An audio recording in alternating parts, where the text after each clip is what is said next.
ሶስት ጊዜ እናማትብና በጸሎት እንጀምር። በስመ አብ ወወልድ ወመንፈስ ቅዱስ አሐዱ አምላክ አሜን። በስመ አብ ወወልድ ወመንፈስ ቅዱስ አሐዱ አምላክ አሜን። በስመ አብ ወወልድ ወመንፈስ ቅዱስ አሐዱ አምላክ። ቅዱስ እግዚአብሔር፣ ቅዱስ ኃያል፣ ቅዱስ ሕያው፣ ቅዱስ ኤልሻዳይ፣ ቅዱስ አዶናይ፣ ቅዱስ ጸባኦት፣ ቅዱስ ያህዌ፣ ቅዱስ ኢየሱስ፣ ቅዱስ ክርስቶስ፣ ቅዱስ አማኑኤል። አቤቱ ሰማይና ምድርን የፈጠርክ ጌታ፣ የሚታየውን የማይታየውን ዓለም የመሰረት ቅድመ ዓለም የነበርክ አሁንም ያለ ዓለምንም አሳልፈ የምትኖር የዓለም አዳኝ የዓለም መድኃኒት መድኃኔ ዓለም ኢየሱስ ክርስቶስ ሆይ ሳይገባን እንደ ኃጢአታችን እንደ በደላችን ብዛት ሳትመለከተን እንደ ምሕረትና እንደ ቸርነት ብዛት ተመልክተ ቀኑን ባርከና ቀድሰህልን በያለንበት ቦታ በሰላምና በጤና ውለ በሰላምና በጤና ለዚህ ሰዓት ያደረስከን በዚህ ሰዓትም ያሰባሰብከን እናመሰግናለን። ምስጋና ይሁን ለአብ፣ ምስጋና ይሁን ለወልድ፣ ምስጋና ይሁን ለመንፈስ ቅዱስ ዛሬም ዘወትርም ለዘላለሙ አሜን። ምስጋና ይሁን ለአብ፣ ምስጋና ይሁን ለወልድ፣ ምስጋና ይሁን ለመንፈስ ቅዱስ ዛሬም ዘወትርም ለዘላለሙ አሜን። ምስጋና ይሁን ለአብ፣ ምስጋና ይሁን ለወልድ፣ ምስጋና ይሁን ለመንፈስ ቅዱስ ዛሬም ዘወትርም ለዘላለሙ አሜን።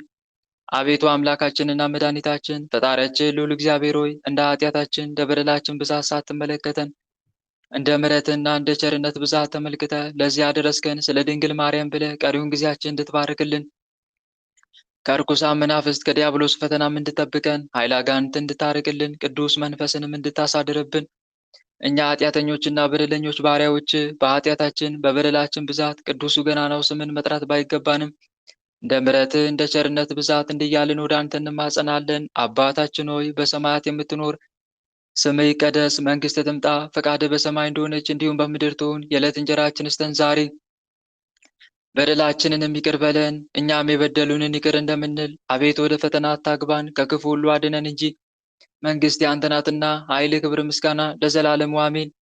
እመቤታችን ቅድስት ድንግል ማርያም ሆይ በመልአኩ በቅዱስ ገብርኤል ሰላምታ ሰላም እንልሻለን። በሐሳብሽ ድንግል ነሽ፣ በሥጋሽም ድንግል ነሽ። የአሸናፊ የልዑል እግዚአብሔር እናት ሆይ ሰላምታ ላንቺ ይገባሻል። ከሴቶች ሁሉ ተለይተሽ አንቺ የተባረክሽ ነሽ፣ የማኅፀንሽም ፍሬ የተባረከ ነው።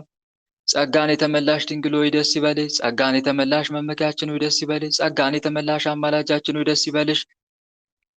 ልዑል እግዚአብሔር ከአንቺ ጋር ነውና ከተወደደው ልጅሽ ከጌታችን ከመድኃኒታችን ከኢየሱስ ክርስቶስ ዘንድ ይቅርታንና ምሕረትን ለምኝልን ኃጢአታችንም ያስተሰርይልን ዘንድ ለዘላለሙ አሜን። በስመ አብ ወወልድ ወመንፈስ ቅዱስ አሐዱ አምላክ አሜን። ክርስቶስ ተንሥአ እሙታን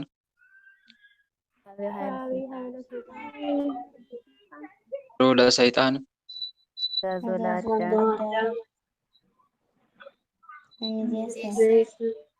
ሆነ። ለዓለም የምትኖሩ ምዕመናንና ምዕመናት የልዑል እግዚአብሔር ቤተሰቦች የተወዳጇ እናታችን የንጽሕተ ንጹሐን የቅድስተ ቅዱሳን የድንግል ማርያም የአስራት ልጆች የእልፍ አእላፋት ቅዱሳን መላእክት፣ ቅዱሳን ነቢያት፣ ቅዱሳን ሐዋርያት፣ ቅዱሳን ጻድቃን ሰማዕታት ወዳጆች በወደደን እስከ ሞትም ድረስ ባፈቀረን በኃያሉ አምላካችን በቸሩ መድኃኔዓለም በኢየሱስ ክርስቶስ ፍጹም ሰላም እንደምን አረፈዳችሁ? እንደምን ቆያችሁ? እንደምን አምላካችን በሰላምና በጤና ለዚህ ሰዓት አደረሰን አደረሳችሁ? አሜን። እግዚአብሔር ይመስገን ብለን ቅዱሱ ገናናው ስሙን ጠርተን እንድናመሰግነው የፈቀደልን ሰማይና ምድርን የፈጠረ ጌታ የሚታየውን የማይታየውን ዓለም የመሰረተ ቅድመ ዓለም የነበረ አሁንም ያለ ዓለምንም አሳልፎ የሚኖር የዓለም መድኃኒት መድኃኔ ዓለም ኢየሱስ ክርስቶስ ቅዱሱ ገናናው ስሙ ከባሕሪ አባቱ ከአብ ስም ከባሕሪ ሕይወቱ ከመንፈስ ቅዱስም ጋር በእልፍ አእላፋት ቅዱሳን መላእክት በጻድቃን ሰማዕታት እርሱ በፈጠረው ፍጥረታት አንደበት ሁሉ ከአጽናፍ እስከ አጽናፍ ለዘላለም የተመሰገነ ይሁን አሜን። ሁላችንም እጅግ አድርገን የምንወዳት የምናከብራት የምንገዛላት የልባችን ብርሃን የመንገዳችን ፋና የሕይወታችን ተስፋ እማምላክ ወላዲተ አምላክ ወለላይቱ ቅድስት ድንግል ማርያም ስሟ ከአጽናፍ እስከ አጽናፍ ለዘላለም የተመሰገነ ይሁን አሜን። እልፍ አእላፋት ቅዱሳን መላእክት ቅዱሳን ነቢያት ቅዱሳን ሐዋርያት ቅዱሳን ጻድቃን ሰማዕታት ሁሉም በየማዕረጋቸው ለዘላለም ክብራቸው ከፍ ከፍ ያለ ስማቸውም የተመሰገነ ይሁን አሜን። እህት ወንድሞች እንኳን እጅግ አድርገን ለምንወዳት ለምናከብራት ለሰማይና ለምድር ፈጣሪ እናት የሆነች ለእናትነት የተገባች የተመረጠች ለተወዳጇ እናታችን ለቅድስት ድንግል ማርያም ለቤዛዊተ ኩሉ ዓለም ዓመታዊ የልደት መታሰቢያ ክብረ በዓል እንደዚሁም በዛሬቱ ቀንም በወርኃዊ ታስበው ለዋሉ ለሊቀ መላእክት ለቅዱስ ራጉኤል በዓመታዊም ሆነ በወርኃዊ ታስበው ለዋሉ ቅዱሳን በሰላምና በጤና አደረሰን አደረሳችሁ። አሜን። በእውነት የተወዳጇ እናታችን የንጽሕተ ንጹሐን የቅድስተ ቅዱሳን የድንግል ማርያም ረድኤትና በረከት በዛሬቱ ቀንም በወርኃዊም ሆነ በዓመታዊ ታስበው የዋሉ ቅዱሳን ሁሉ ረድኤታቸው በረከታቸው በእኛ ላይ ለዘላለም ይደርብን። አሜን። ወንድሞች እንደ እግዚአብሔር መልካም ፈቃድ የዛሬውን መርሃ ግብራችን ጀምረናል። የዛሬው መርሃ ግብራችን የሚጀምረው የግንቦት 2ን የነገው ማለት ነው ስንክሳር በማዳመጥ ይሆናል። ስንክሳሩን አዳምጠን እንመለስ። በስመ አብ ወወልድ ወመንፈስ ቅዱስ አሐዱ አምላክ አንድ አምላክ በሚሆን በአብ በወልድ በመንፈስ ቅዱስ ስም ግንቦት 2 በዚች ቀን ጻድቅ ኢዮብ አረፈ። ለዚህም ጻድቅ በዘመኑ እንደርሱ ያለ እውነተኛ ደግ ሰው እንደሌለ በቅዱሳት መጻሕፍትም ስለ እርሱ እንደተነገረ እግዚአብሔር መሰከረለት። ሰይጣንም ቀንቶበት በገንዘቡና በልጆቹ ላይ ያሰለጥነው ዘንድ ወደ እግዚአብሔር ለመነ። የጻድቅ ኢዮብን ትዕግስት እግዚአብሔር ስለሚያውቅ አሰለጠነው፣ ለመጪ ትውልድም አርአያና ምሳሌ እንዲሆን ፈቀደለት። ስለ እርሱም ሐዋርያ ያዕቆብ በመልእክቱ እነሆ የጻድቅ ኢዮብን ትዕግስቱን ሰምታችኋል አለ። ከዚህ በኋላም በአንዲት ቀን ገንዘቡ ሁሉ ጠፋ፣ ሥጋውም በደዌ ሥጋ ከራሱ እስከ እግሩ ድረስ ተመታ። በዚህም በአስጨናቂ ደዌ ውስጥ ኖረ፣ እግዚአብሔርንም አመሰገነው። አንዲት ቃልን እንኳ በፈጠረው እግዚአብሔር ላይ አላጉረመረመም። ነገር ግን የተወለደባትን ቀን ረገመ። እንስሶቹና ገንዘቡ ሁሉ በጠፋ ጊዜ እግዚአብሔር ሰጠ፣ እግዚአብሔርም ነሳ፣ የእግዚአብሔርም ስም የተመሰገነ ይሁን አለ። በዚህ መከራ በነበረበት ዘመናት በተራራ ላይ ተጥሎ ሳለ የወዳጆቹና የሚስቱ ዘለፋ በዝቶበት ነበረ። እርሷ እንዲህ ብላ መከረችው፣ እስከ መቼ ድረስ በሞኝነት ትኖራለህ? እንግዲህስ ስደበውና ሙት። ዳግመኛ እግዚአብሔርን ደጅ እጠናዋለሁ፣ መከራውንም እታገሳለሁ፣ የቀድሞ ኑሮዬን ተስፋ አደርጋለሁ ትላለህን? አለችው።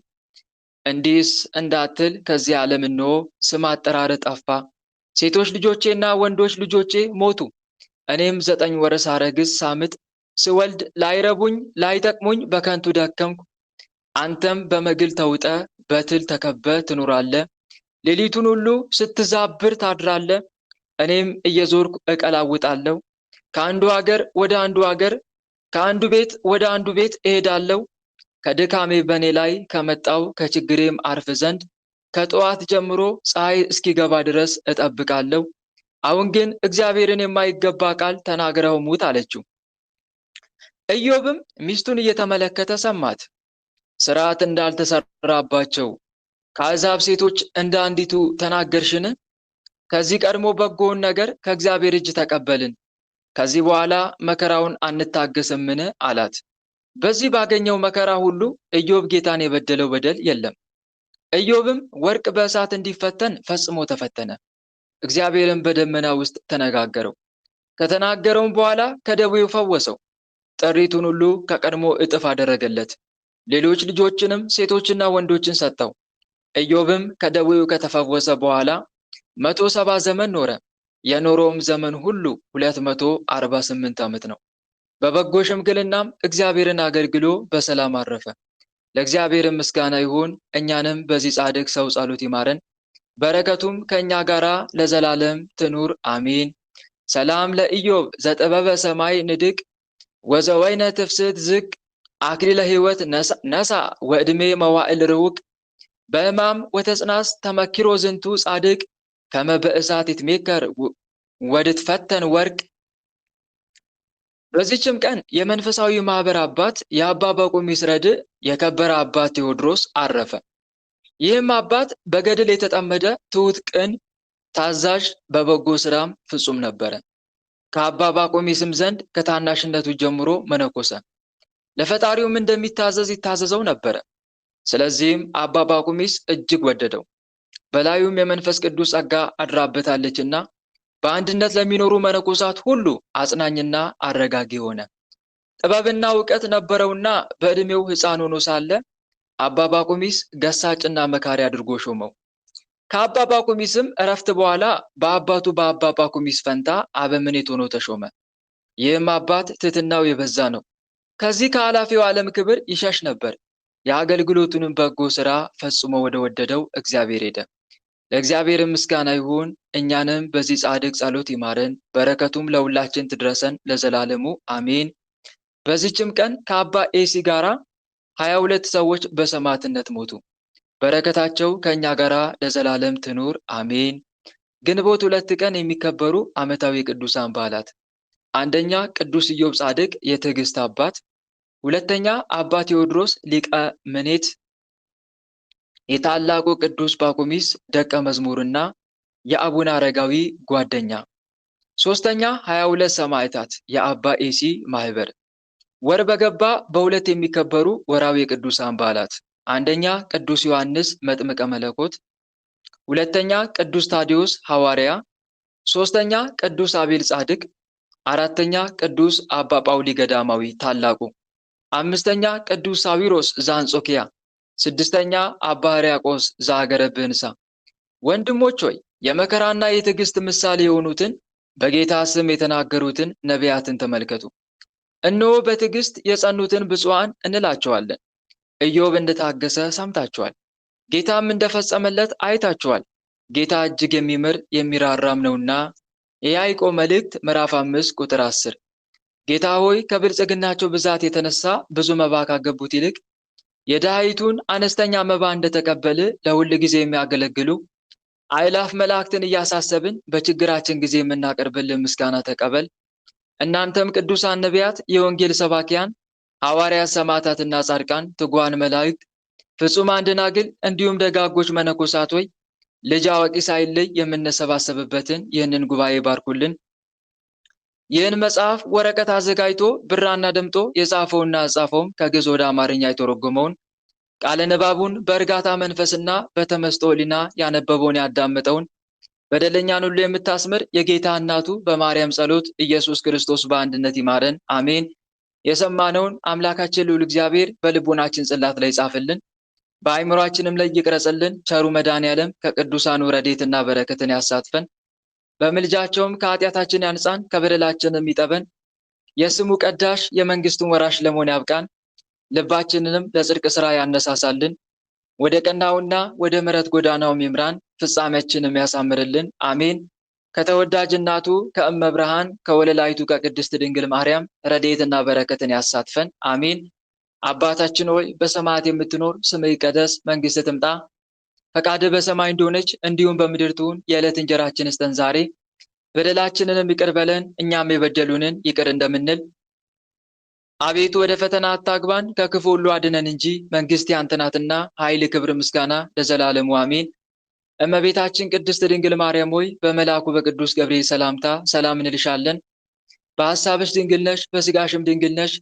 የአሸናፊ የልዑል እግዚአብሔር እናት ሆይ ሰላምታ ላንቺ ይገባሻል። ከሴቶች ሁሉ ተለይተሽ አንቺ የተባረክሽ ነሽ፣ የማኅፀንሽም ፍሬ የተባረከ ነው። ጸጋን የተመላሽ ድንግል ሆይ ደስ ይበልሽ። ጸጋን የተመላሽ መመኪያችን ሆይ ደስ ይበልሽ።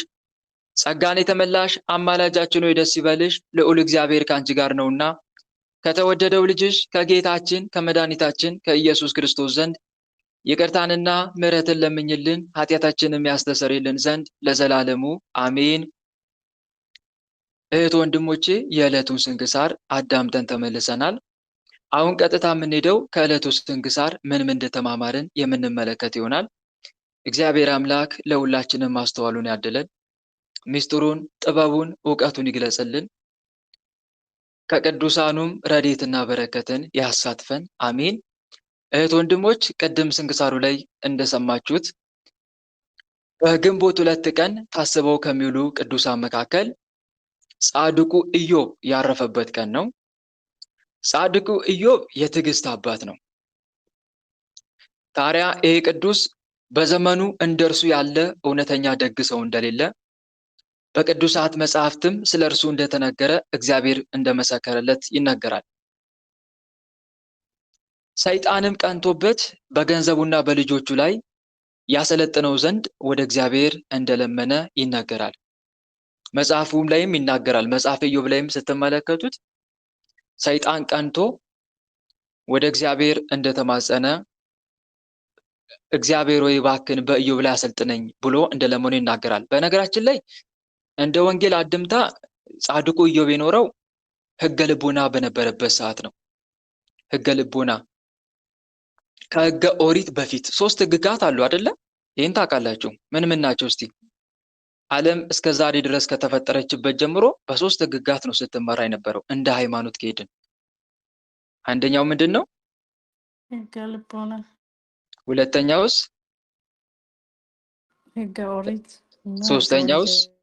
ሕገ ወንጌል። ቃለ ሕይወት ያሰማልን። እና ከሙሴ በፊት ኦሪት ከመጻፉ በፊት አባቶቻችን በሕገ ልቦና ነበር የሚመሩት።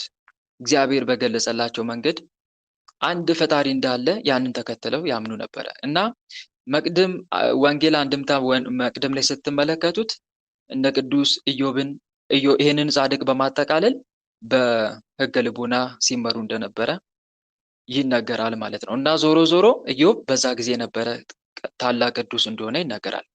በዛ ሰዓት በኦጽ ምድር ማለት ነው የሚኖረው። ኦጽ በተባለ ምድር ነው። እጅግ በጣም ሀብታም ነው ከሚታሰበው በላይ። የሀብቱን መጠን መጽሐፉ ይናገራል። መጽሐፈ ኢዮብ ላይ ብዙ ግመሎች፣ ብዙ በጎች፣ ብዙ አህዮች፣ ብዙ ፍየሎች እንዳለው ይነገርለታል። እንደዚሁም ደግሞ እጅግ በጣም የሚያማምሩ ልጆችም ነበሩት።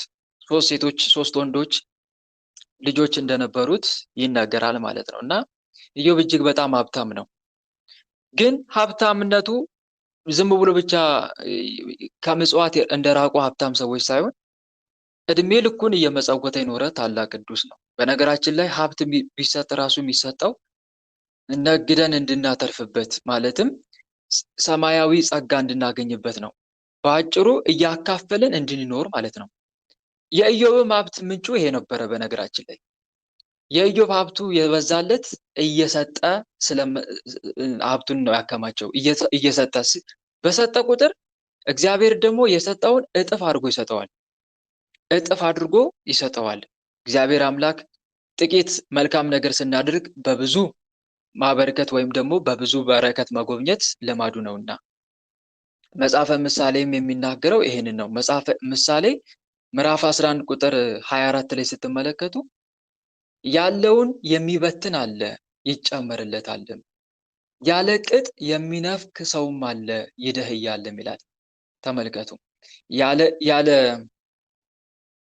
ያለውን የሚበትን አለ ይጨመርለታል።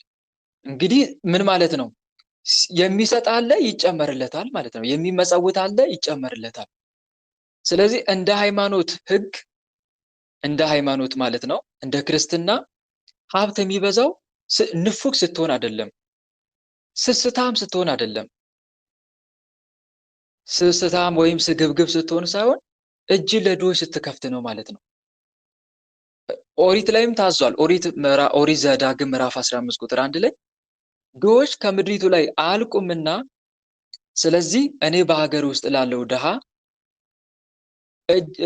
ለተቸገረው ወንድምም እጅን ትከፍታለህ ብዬ አዛሃለሁ ይላል። ተመልከቱ። ድሆች ከምድሪቱ ላይ አያልቁምና ስለዚህ እኔ በሀገር ውስጥ ላለው ድሃ ለተቸገረው ወንድምም እጅን ትከፍታለህ ብዬ አዛሃለሁ። እንደዚህ የሚናገረው ማን ነው? እግዚአብሔር አምላክ ነው። ኦሪት ዘዳግም ምዕራፍ 15 ቁጥር 11 በሙሴ አማካኝነት ማለት ነው። እንዴት ነው የምንመጸውተው? እንደ ችሎታችን መጠን። ይሄንንም እዛው ኦሪት ዘዳግም ምዕራፍ 16 ቁጥር 17 ላይ አምላክ እግዚአብሔር በረከት እንደሰጠ መጠን እያንዳንዱ ሰው እንደ ችሎታው ይስጥ ይላል። አምላክ እግዚአብሔር በረከት እንደሰጠ መጠን እያንዳንዱ ሰው እንደ ችሎታው እንደ አቅሙ ማለት ነው። ከአቅሙ በላይ ሳይሆን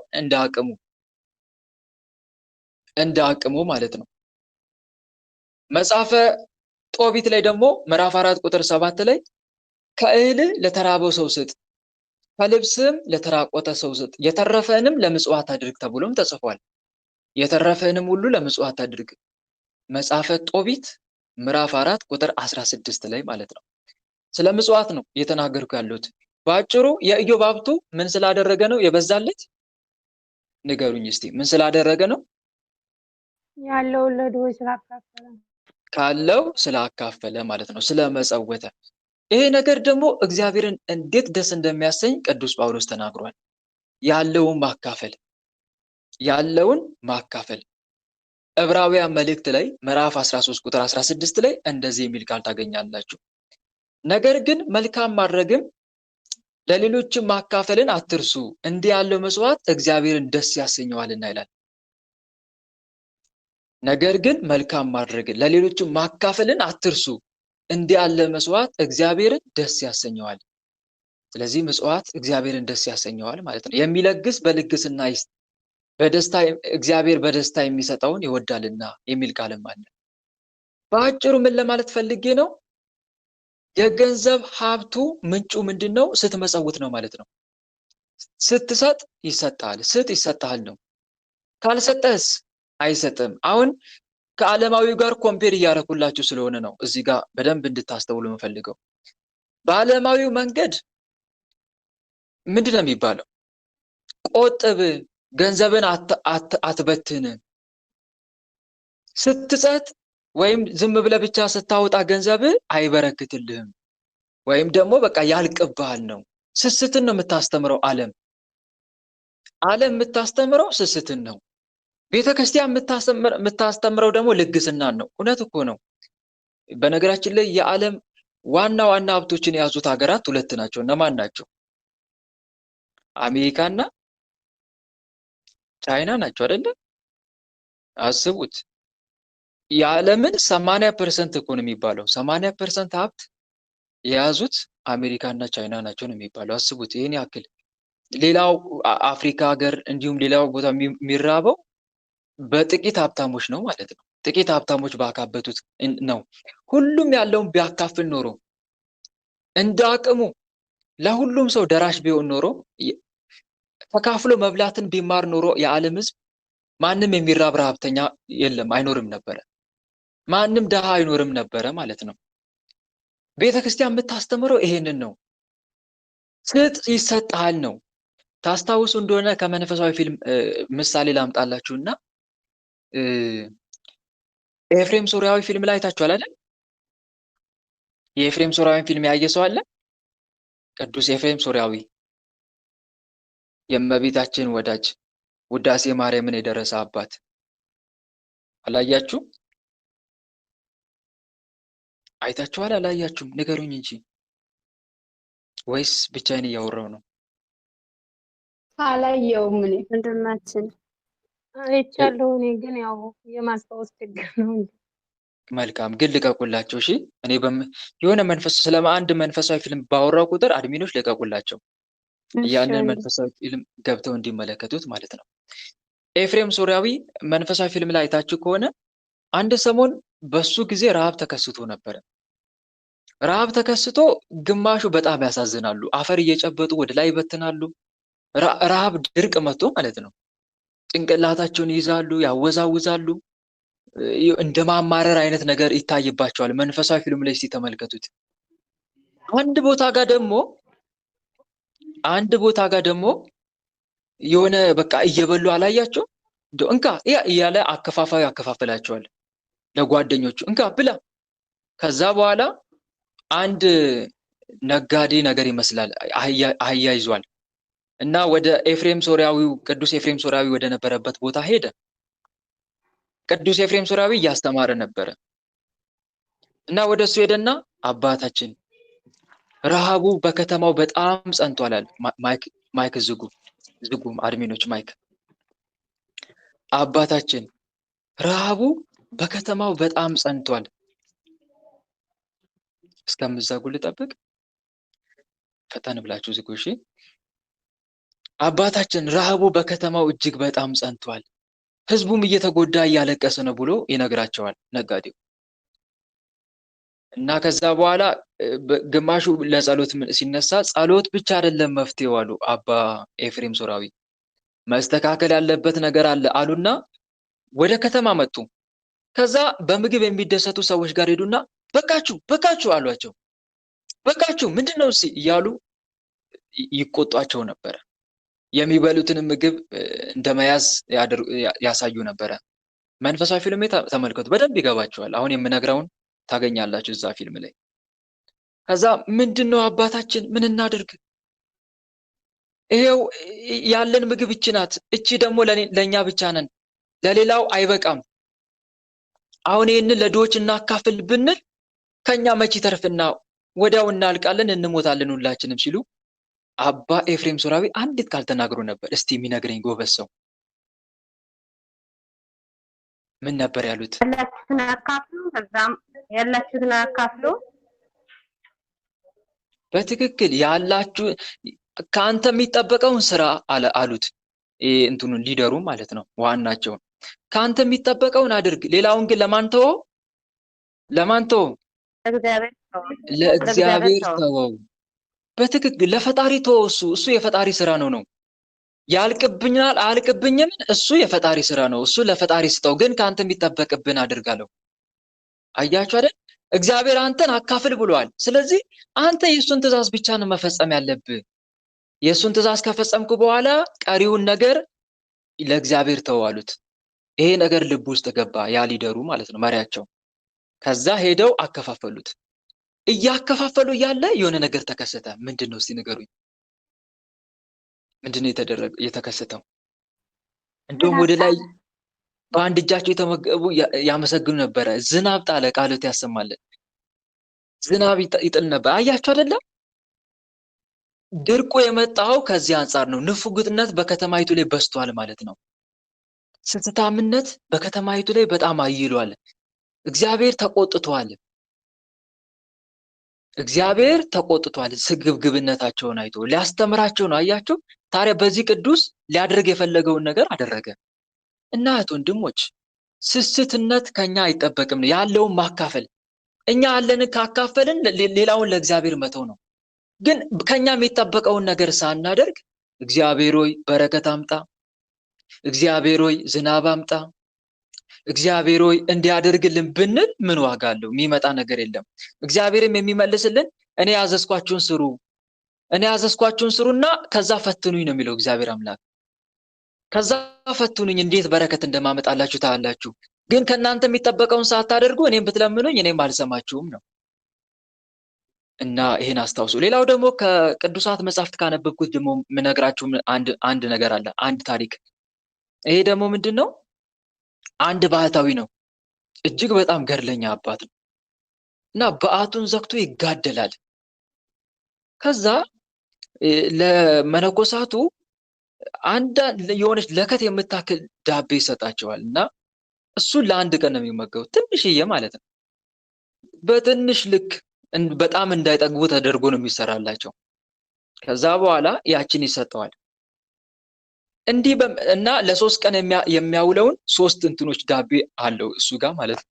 እሱ ጋር 3 ምግቦች ተዘጋጅቶለታል ወስዷል፣ ለ3 ቀን ማለት ነው። ከዛ ልክ ሊበላ ሲል ማታ ጾሙን ጾሞ ማለት ነው ተርቦ ሊበላ ሲል በሩ ተንኳኳ። ማነው ብሎ በሩን ሲከፍት አንድ በጣም የኔ ቢጤ እጅግ የሚያሳዝን እባክህን እርቦኛል እንደው አብላኝ ስለ እግዚአብሔር እያለ ለምነዋል። ማይካችሁን ተቆጣጡ፣ እንደው በኪዳነ ምሕረት ሐሳብ እንዳይበተን ማለት ነው። እባክህን ስለ እግዚአብሔር አብላኝ ይለዋል። ከዛ ይሄ አባት በጣም አሳዘነውና ባህታዊው ማለት ነው ሁለቱን የ2 ቀን ተመልከቱ፣ የ2 ቀን ፈንታውን ሁለቱን አውጥቶ ሰጠው። ለ2 ቀን የሚያቆየውን አውጥቶ ሰጠው እንዲጠግቦ እንዲበላ። አንድ ቢሰጠው አይጠግብማ፣ በጣም ተርቧል ከኔ ይልቅ ብሎ 2 ሰጠው። ከዛ እንግዲህ በ3ኛው ቀን ነው ይሄ ቅዱስ የሚሰጠው። ስለዚህ እስከ 3 ቀን እንደምንም ታግሶ ጾመ።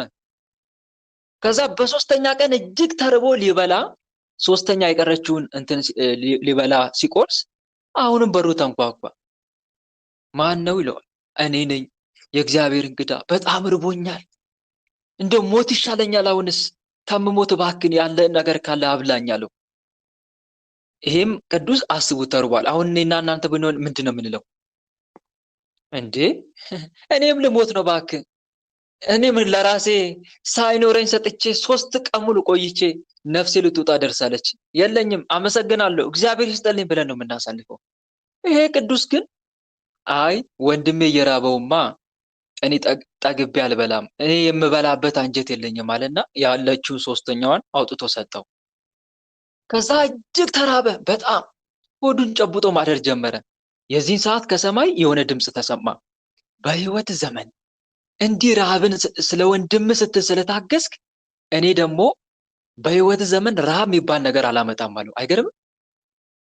ምን አላመጣም? ሰምታችሁኛል አይደል? በህይወት ዘመን ረሃብ አላመጣም። በትክክል እኔ ረሃብ የሚባል ነገር አላመጣም አንተ በኖርክበት ዘመን ሙሉ አለው እግዚአብሔር አምላክ። ከዛ ወዲያው ብዙም ሳይቆይ ከከተማ አቅራቢያ አንዱ ምግብ ተሸክሞ ጭኖለት አመጣ። እግዚአብሔር ያዘዘለት የፈቀደለት አባቴን ሊጠይቅ ያለ ሰው መጥቶ ምግብ ሰጠው። እና አስቡት፣ አያችሁ አይደል? ከኛ የሚጠበቀውን ካደረግን ቀሪው ለማን መተው ነው ማለት ነው? ለፈጣሪ መተው ነው። እና አንድ የምንማረው ይሄንን ነው። ስለዚህ ወንድሞች መጽሐፈ የዓለምን እንትኑን ቆጥብ፣ አጠራቅም፣ እንደዚህ አይነት ነገር ማጠራቀሙ መልካም ነው፣ ግን ከመስጠት ጋር 50% አድርገ ተጓዝ። 50% ቆጣቢ ብትሆን 50% ደግሞ ለጋሽ መሆን መቻል አለብህ። ሙሉ ንፉግ ከሆንክ ግን በጣም ከባድ ነው። ሁሉንም የምትበትን ከሆንክ ደግሞ ችግር አለ።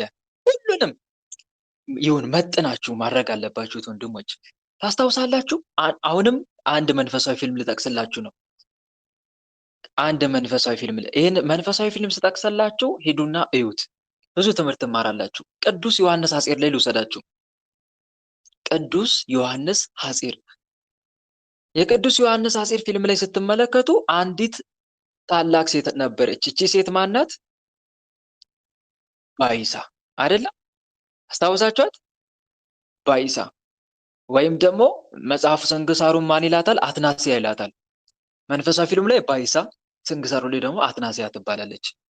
እቺ ቅድስት አንድ ሰሞን ፍጹም ልትሆን ብትወድ ሂድና ያለን ሁሉ ሸጠ ለድሆች ስጥ፣ በሰማይም መዝገብ ታገኛለህ፣ መተህም ተከተለኝ የሚለውን ቃል አሰበች። ማቴዎስ ወንጌል ምዕራፍ 19 ቁጥር 20 እስከ 21 ላይ ያለች እቺ ቃል። ይህን አሰበችና በቃ ሀብታም ናት። ወላጆቿ ብዙ ሀብት ትተውላት ሞተዋል። እሷ ግን ስለዚህ ይሄን ሀብት ዝም ብዬ ከማስቀምጠው ይልቅ ለነዳን አብልቼበት ለምን መንግስተ ሰማይ አልወርስም አለችና አስባም አልቀረች፣ ማድረግ ጀመረች። ጓደኛዋ ግን ታሾፍባት ነበር። ቆይ ሀብትሽን ጨርሰሽ ምን ልትሆኚ ነው ትላታለች። ከዛም ኢየሱስ ለሀብታሙ ሰውዬ ያለውን አልሰማሽምን?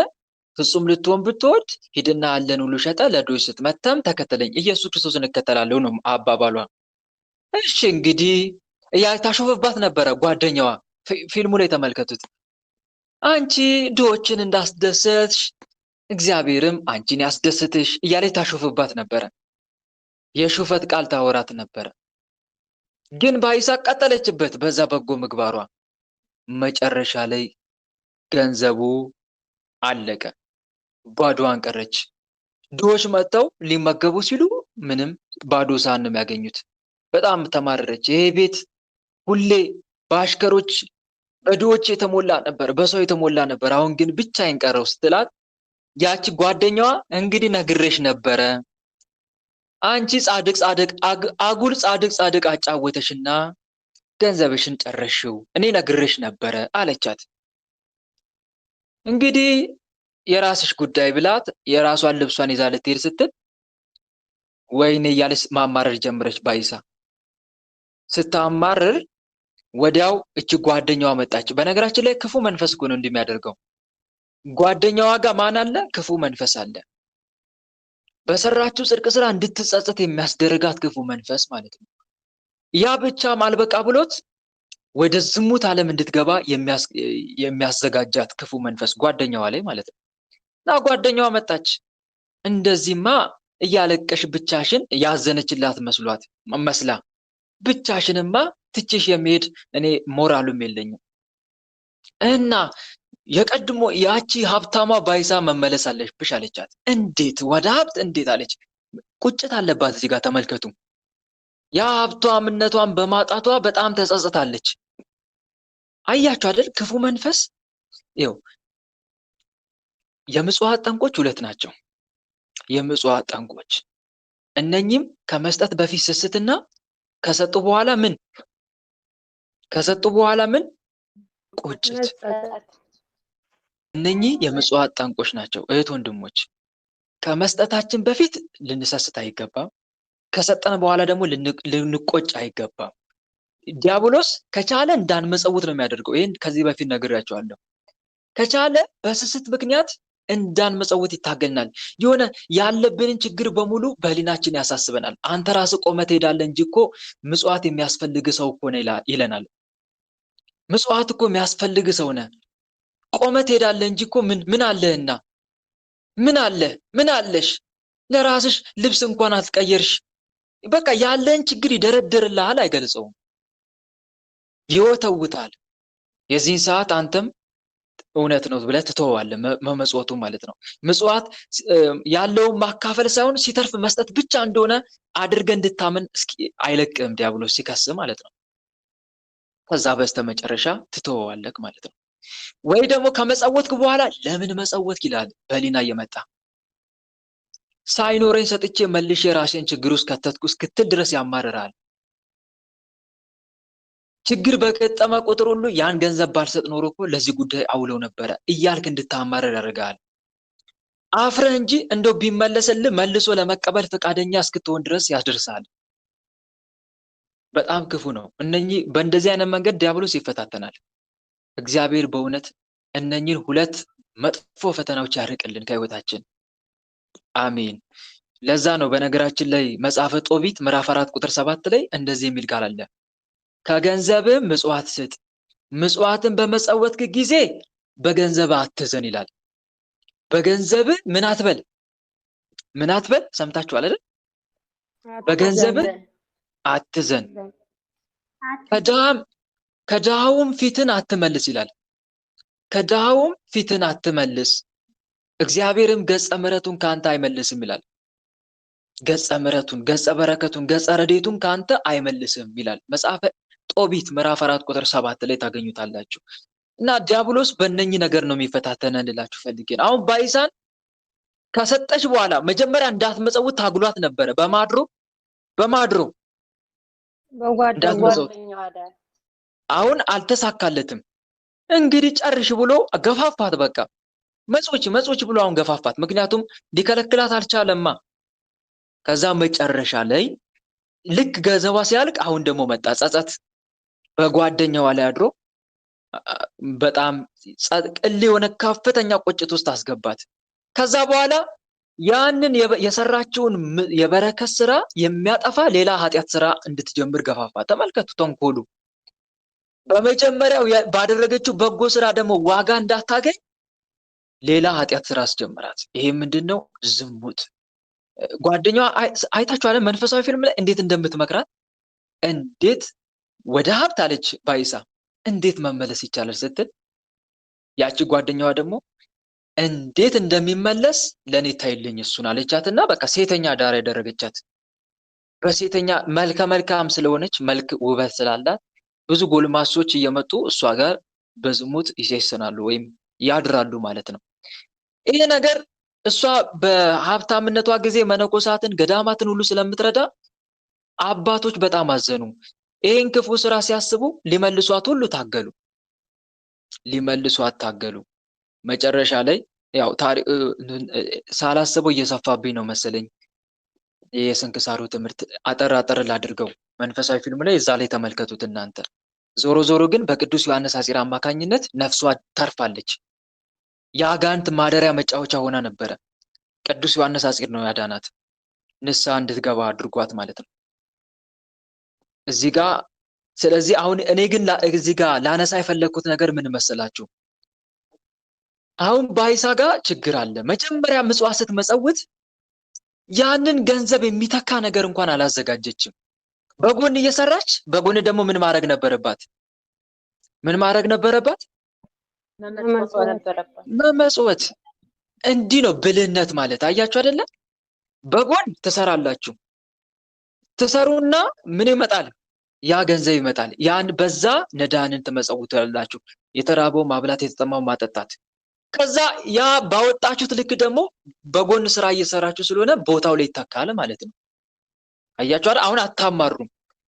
በዚህ መንገድ እስከ ዕለተ ምጽአት ድረስ ምን ማድረግ ይቻላል? ማን ነው እስከ ዕለተ ዕረፍታችሁ ድረስ መመጽወት ይቻላል።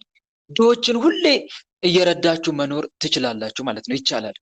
አሁን ባይሳ ግን ያደረገችው አካሄድ እንዳለ ምንም ያ ገንዘብ በሚተካ መንገድ ሳታበጅለት ዝም ብላ ብቻ ያላትን አውጥታ ነው የመጸወተችው ማለት ነው።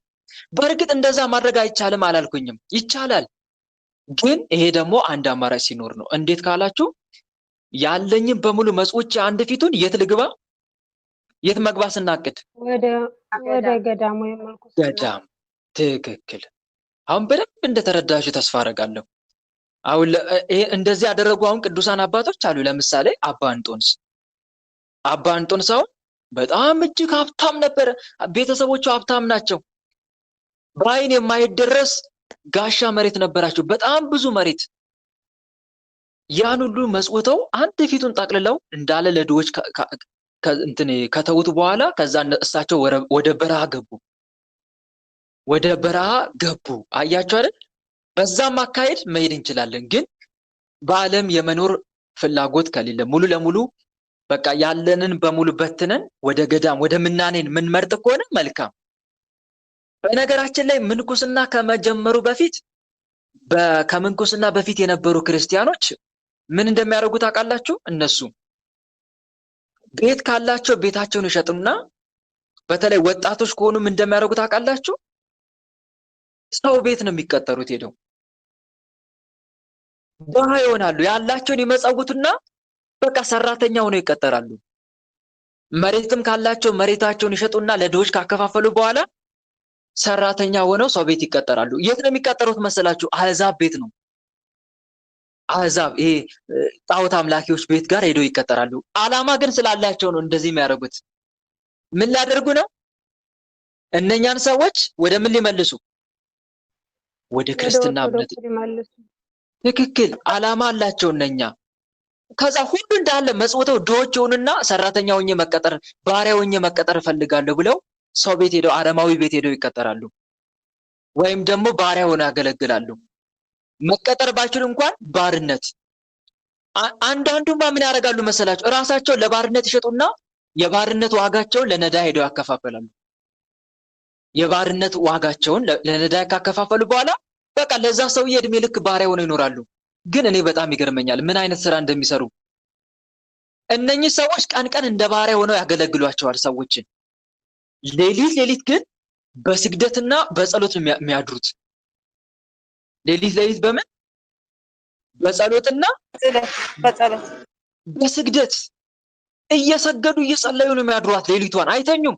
እንደው ቢተኙ ወይ 2 ሰዓት በቃ እንደዛ አይነት ነገር ነው። 2 ሰዓት ብቻ ቢተኙ። ከዛ እዛ እንትን ውስጥ የሆነ ችግር ይፈጠራል። እግዚአብሔር አምላክ ስራ ሊሰራ ይጸልዩላቸዋል። እነኚህ ለጣዖት አምላኪዎቹ እግዚአብሔር ሆይ እባክህን እነኚህ ሰዎች በምክንያት ወደ ክርስትና አምጣቸው እያሉ ይማጸኑላቸዋል። የሚመገቡት የነሱ ምግብ ነው። ከየት ያመጣሉ? ባርከው ጸሎት አድርገው ማለት ነው። እግዚአብሔር ሆይ እባክህን እነኚህ ሰዎች ወደ ክርስትና አምጣልኝ እያሉ ሲማጸኑ እግዚአብሔር አምላክ የሆነ ችግር እንዲፈጠር ያደርጋል እዛ ቤት። ወይ ሰው ይሞትባቸዋል፣ ወይ በቃ በሰው ዘንድ የማይቻል ነገር እንዲከሰት ያደርግባቸዋል። ከዛ እነኚህ ሰዎች ሲጨነቁ ያ ባሪያ ይመጣና ያ ባሪያ የነበረው ክርስቲያን ይመጣና አትጨነቁ፣ የኔ ጌታ፣ የኔ ፈጣሪ፣ የኔ ኢየሱስ ክርስቶስ ይሄ የሞተውን ልጃችሁን ያስነሳል ይላቸዋል። እውነት?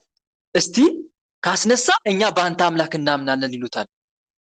ከዛ ወዲያው ይሄ ቅዱስ ጸሎት ያደርጋል። ጸሎት ሲያደርግ በጌታዬ በኢየሱስ ክርስቶስ ስም ተነስ ሲለው ያ የሞተው ይነሳል። የዚህን ሰዓት እዛ አካባቢ ያሉ ሰዎች በሙሉ ወደ ምን ይለወጣሉ? ንገሩኝ እስቲ። ወደ ምን ይለወጣሉ? ወደ ክርስትና። አያችሁ አይደል? እንደዛ አይነት ህይወት ነበር የሚኖሩት ከምንኩስና ህይወት በፊት የነበሩት ማለት ነው። ከዛ እዛ ሄደው ይቀጠራሉ። በዚህ አማካኝነት ነው እኮ ክርስትና የተስፋፋው። በነገራችን ላይ እነኚህ ሰማዕታት ደግሞ ተመልከቱ፣ እግዚአብሔር አምላክ ተአምር የማድረግ ስልጣን ሰጥቷቸዋል። እንዴት ካላችሁ እነኚህ ቅዱሳን አንደኛ ያላቸውን በሙሉ መጽውተዋል። ሁሉን ትተውታል። በቃ ጌታ ሆይ ከእንግዲህ ብሞት እንኳን ያንተ ነኝ ብለውታል። ይሄ እኮ ነው ፍጹም ክርስትና። አሁን እንደዚህ አይነት ክርስትና አለኛ ጋር እንዲህ አይነት ክርስትና አለ? የለም እኮ። አሁን እኮ ያለው ክርስትና ወንድሞች ይገርመኛል። መጀመሪያ ለስጋዬ ከዛ ለምኔ ንገረኝ እስቲ። ከዛ ለምኔ ነው የምንለው? አያችሁ አይደል? መጀመሪያ የምናስቀድመው ስጋችንን ነው። አሁን ያለነው ክርስቲያኖች ስጋዬ ነው። መጀመሪያ የተደላደለ ስራ ላገኝ ነው። የተደላደለ ስራ ላገኝ። መጀመሪያ በትዳር ህይወት ሙሉ ትኩረታችን በቃ በዚች ዓለም ላይ ተደላዶ የመኖር ህልምን ያለን እኛ። ለዛ እኮ ነው ክርስትናችን ፍጹም መሆን ያቃተው በምግባር ማለት ነው። ተዳክሟል እኮ በነገራችን ላይ። በድሮ ጊዜ የነበሩ ክርስቲያኖች እምነታቸው በጣም ከባድ ነው። ለዛ እኮ ነው ዲያብሎስ ይሄንን ምግባራቸውን አይቶ እኮ ነው ኦሆሆ እነኚህ ክርስቲያኖች ዝም ካልኳቸውማ ዓለምን ሊያጥለቀልቁ ነው በእንደዚህ አይነት መልካም ምግባራቸው ብሎ እኮ ነው እነ ዲዮቅሊጥያኖስን ያነሳሳባቸው። እነ መክስሚያኖስን እኮ ያነሳሳባቸው ለዛ እኮ ነው። ምክንያቱም ክርስቲያኖች እንዲህ አይነት ህይወት ነበር የሚኖሩት። ከዛ በኋላ ተመልከቱ ባርነት ሆኖ አይደል ሲያገለግል የነበረው። ከዛ እነኚህ ሰዎች ይሄን ታምር አይተው ያመኑ ክርስቲያኖች ቀጥታ ወደ ክርስትና ከገቡ በኋላ ባሪያ ያረጉትን ጌታ ያረጉታል። እሱ የሚሉትን መፈጸም ይጀምራሉ። ጌታ ይሆናል። ባሪያ ሆኖ ይገባና ጌታ ይሆናል። ከዛ በሉ እንግዲህ እኔ ሲጀመር እናንተ ጋር ተቀጥሬ ባሪያ ሆኜ የመጣሁት እናንተ ወደ ትክክለኛው እምነት እንድትገቡልኝ ፈልጌ ነበረ እንጂ ድሮ እኔ ሀብት ነበረኝ። የእናት አባቴን ሀብት ሽጬ ነበር የመጣሁት ለድሆች መጾቼ። ስለዚህ አሁን ደግሞ እኔ ያለኝ እስቲ ሌላ ሰው ጋር ደግሞ ባሪያ ሆኜ ማገልገል ፈልጋለሁ አረማውያን ጋር ብሎ ይሄዳል ወዳልደረሰ ቦታ። እንደዚህ አይነት ክርስትና ህይወት አያስቀና? ወንድሞች አያስቀና? እንደዚህ አይነት ክርስትና ክርስቲያኖች ቢኖሩ የት አገራችን ኢትዮጵያ እንዳለ በክርስትና እምነት አትጥለቀለቅም? የለም። ይሄ ክንፋችን ተመቷል። ኃይል ኖሮን በቃ ክንፏ እንደተመታ ወፍ መብረር አቅቶናል። በክርስትናችን ኃይል እኮ አለኛ ጋር። አሕዛብ የሌላቸው ኃይል እኮ እኛ ጋር አለ። ግን ይሄን ኃይል መጠቀም አልቻልንም። እንዴት? የሆነ በቃ የዚህ ዓለም ሀብት አንቆን ይዞናል። የዚህ ዓለም ፍላጎት አንቆን ይዞናል። ያ ነው አያችሁ አይደል? ታዲያ ምንኩስና ልክ ሲመጣ ደግሞ ምን ሆነ መሰላችሁ? ምንኩስና ሲመጣ ያላቸውን ይመጸውቱና በረሃ መግባት ጀመሩ ክርስቲያኖች። ክርስትና በጣም እየተስፋፋ ሲመጣ በተለይ ንጉስ ቆስጠንጢኖስ አብያተ ጣዖታት ይዘጉ፣ አብያተ ክርስቲያናት ይከፈቱ ካለ በኋላ እንዳለ ክርስትና መስፋፋት ሲጀምር አይ አሉና መነኮሳት የዛ ሰዓት ክርስቲያኖች ያላቸውን እየመጸወቱ ለድሆች እየመጸወቱ ወደ በረሃ መግባት ጀመሩ። ማንን ተከትለው? አባ እንጦንስን ተከትለው። አባ እንጦንስን ተከትለው ወደ በረሃ መግባት ጀመሩ። ከዛ በረሃ እጅግ በጣም ይጋደላሉ። ሲጋደሉ እግዚአብሔር አምላክ የሚደንቅ ታምር የማድረግ ኃይል ይሰጣቸዋል። በሰው ዘንድ የማይቻል ነገር እንዲተገብሩ። ለምሳሌ እና አባ እንጦንስ እና አባ መቃርስ እና አባ ጳውሊ ሌሎችም እና አባ አርሳኒ በጣም የሚገርም ድንቅ ስራ ያደርጉ ነበር። እነኚህ ሁሉ ቅዱሳን ያላቸው መጽውተው ነው በረሃ የገቡት።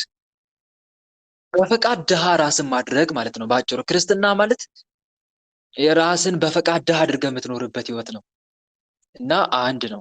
ስለዚህ እኔ አሁን እዚህ ጋር የምመክረው ምክር ምን መሰላችሁ?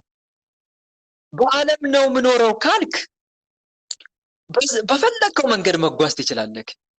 ከፈለግክ አሁን ከምንኩስና በፊት እንደነበሩ ክርስቲያኖችን መኖር ትችላለህ።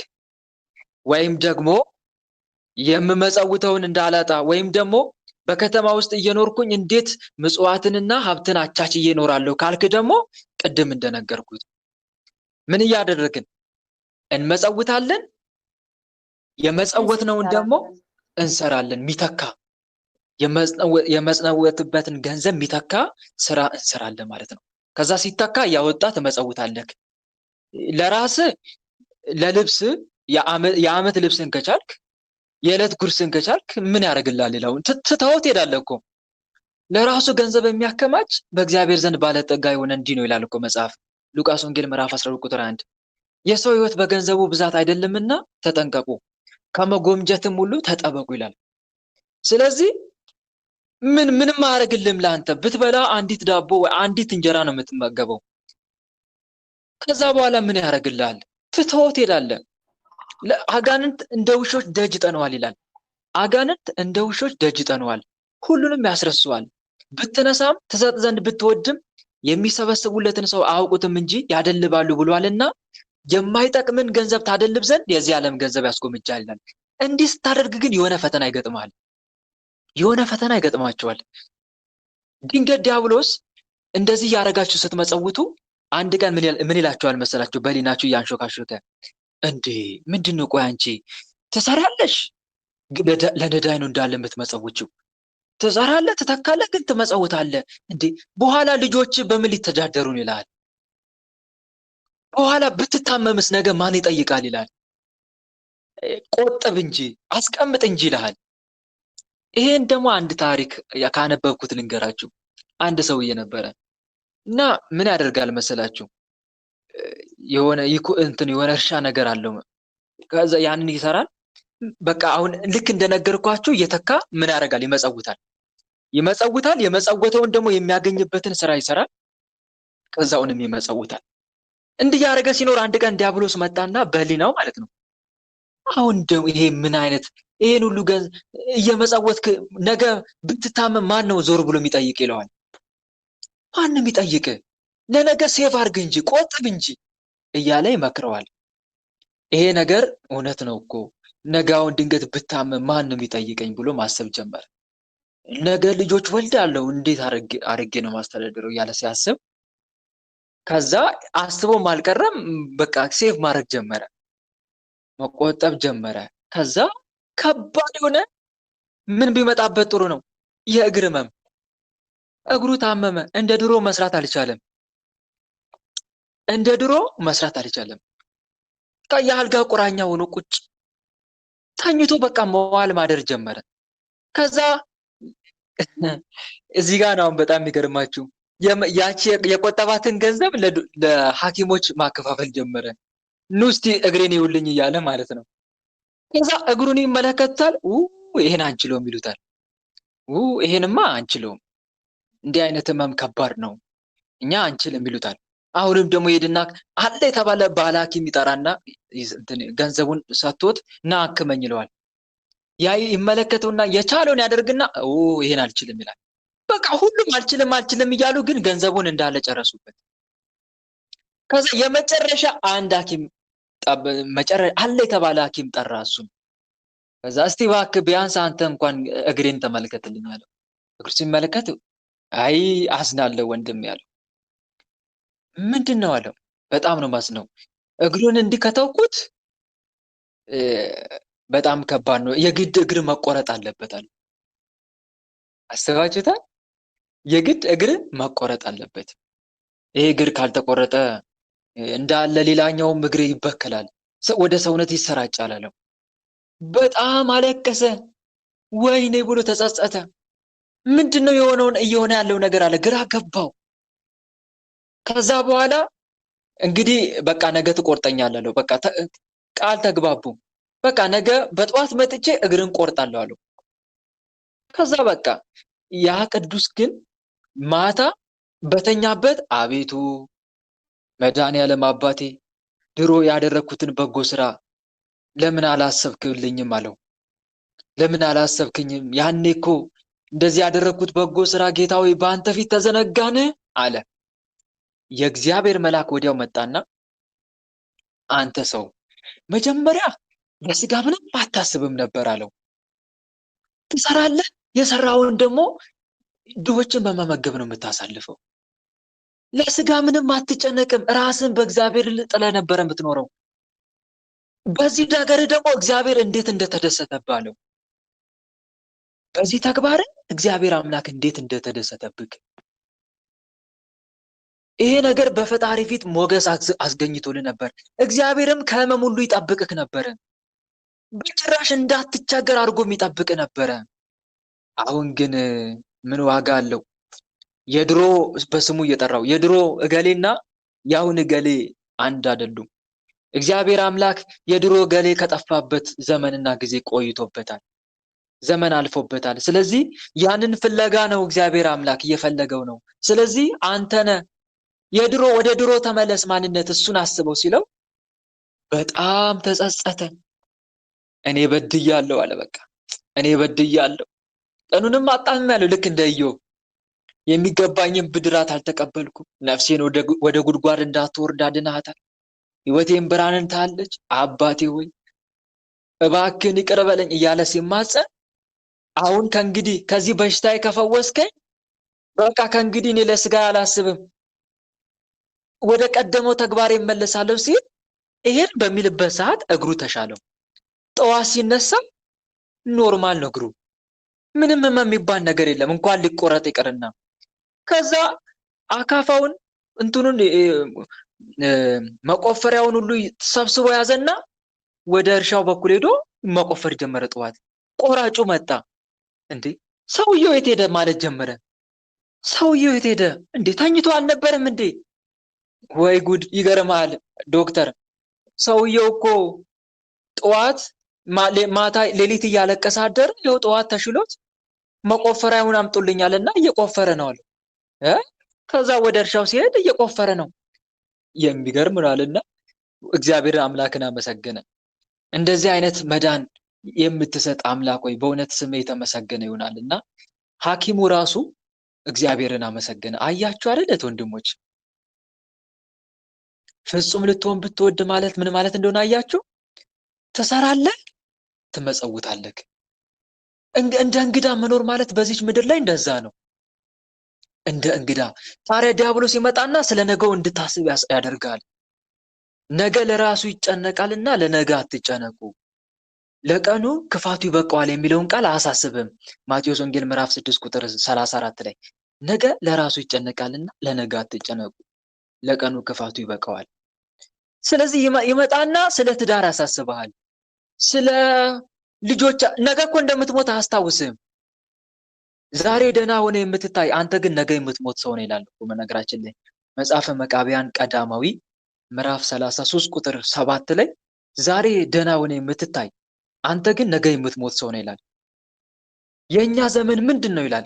እንደ ጥላ የሚያልፍ በእሳት ዳር ያለ ሰም ቀልጦ እንዲጠፋ እንደዚያ አይደለምን ይላል መጽሐፈ መቃብያን ካልዕ ምዕራፍ 13 ቁጥር 5 ላይ። እውነት ነው። ሞቱን በማንኛውም ጊዜ የሚጠባበቅ ሰው ዛሬን የሚቀበላት የመጨረሻው ቀን አድርጎ ነው። የሰው ልጅ ትልቁ ድክመቱ ሞቱን መዘንጋቱ ነው።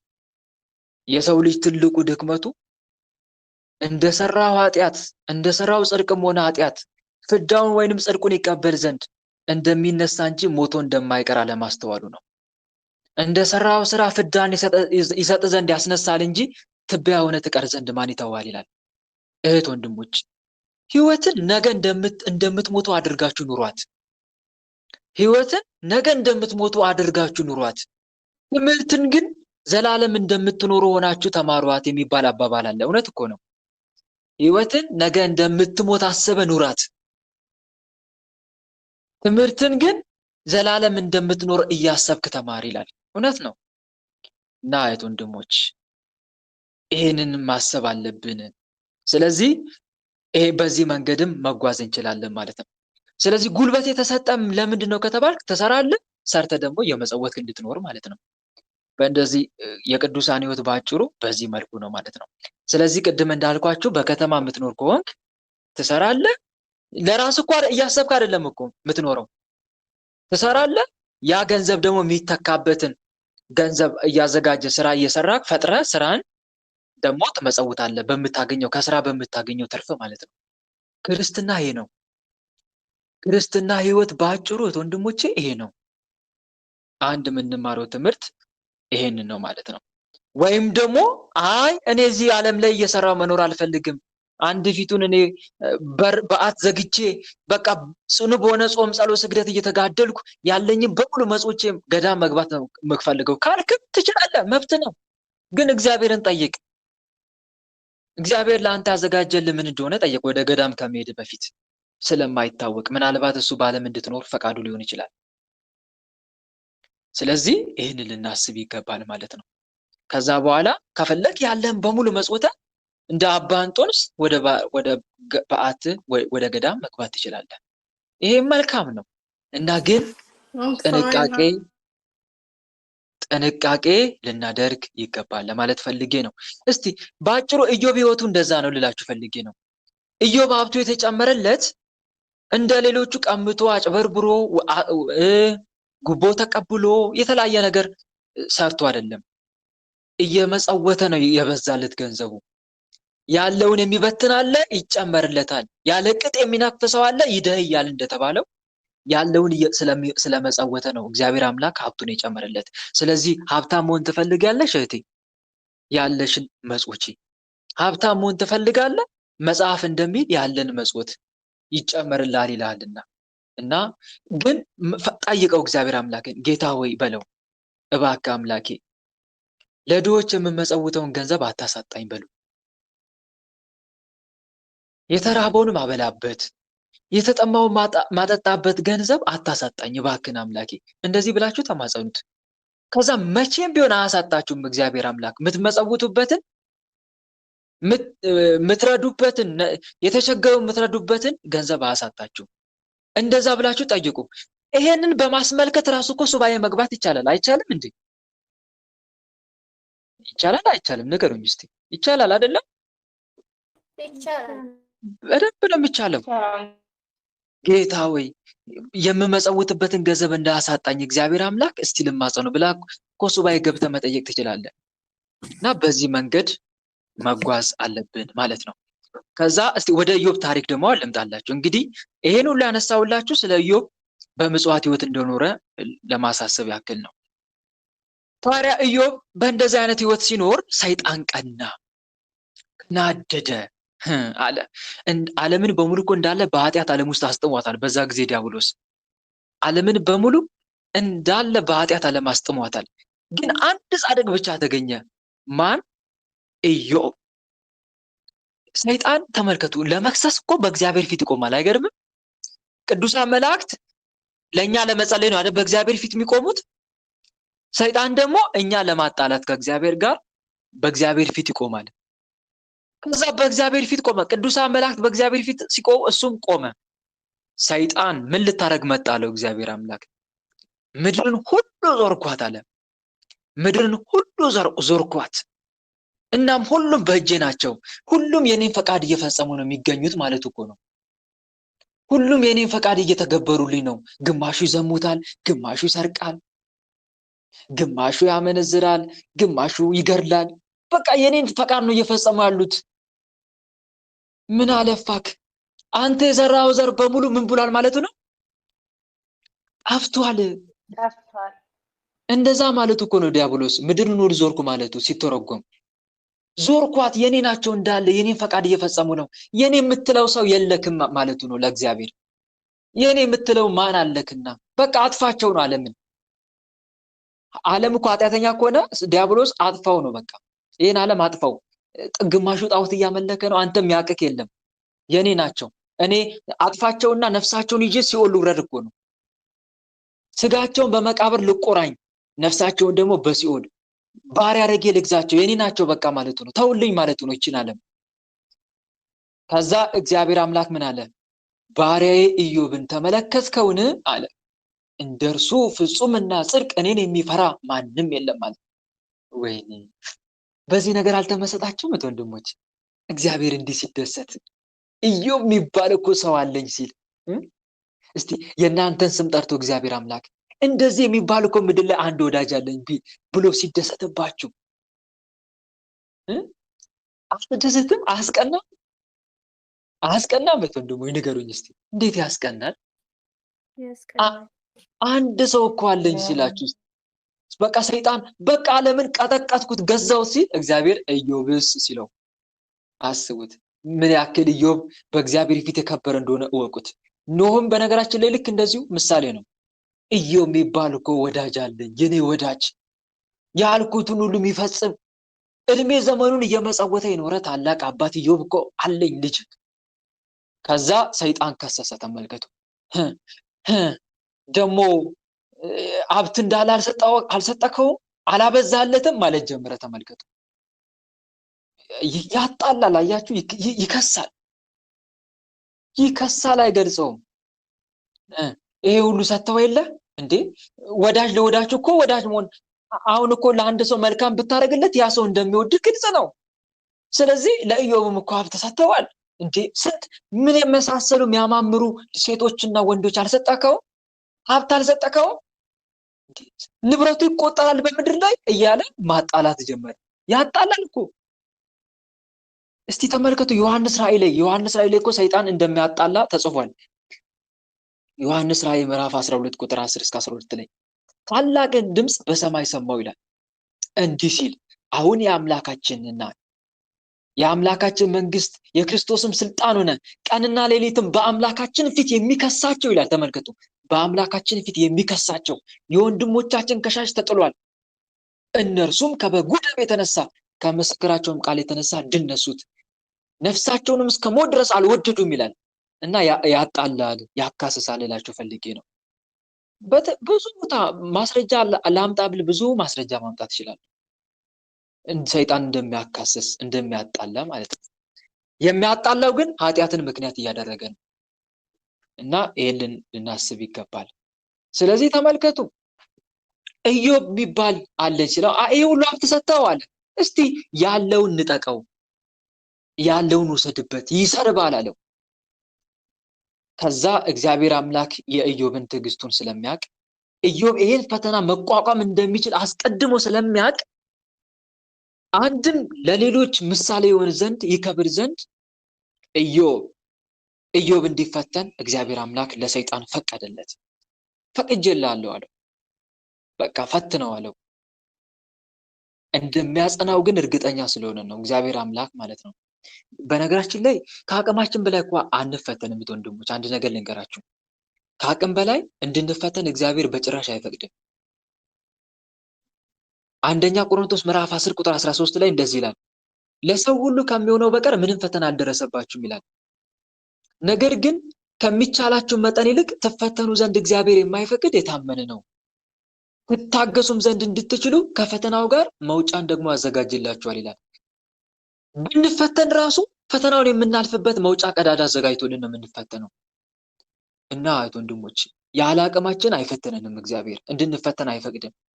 ፈቅጄልሃለሁ አለው። እዚህ ጋር ወንድሞች ለአብራራው ካልኩኝ ያው ሰዓት ይሄድብኛል፣ ግን ሳልጨናነቅ ላስተምር ትፈቅዱልኛላችሁ? በጣም እየተጨናነኩ ስለሆነ ነው።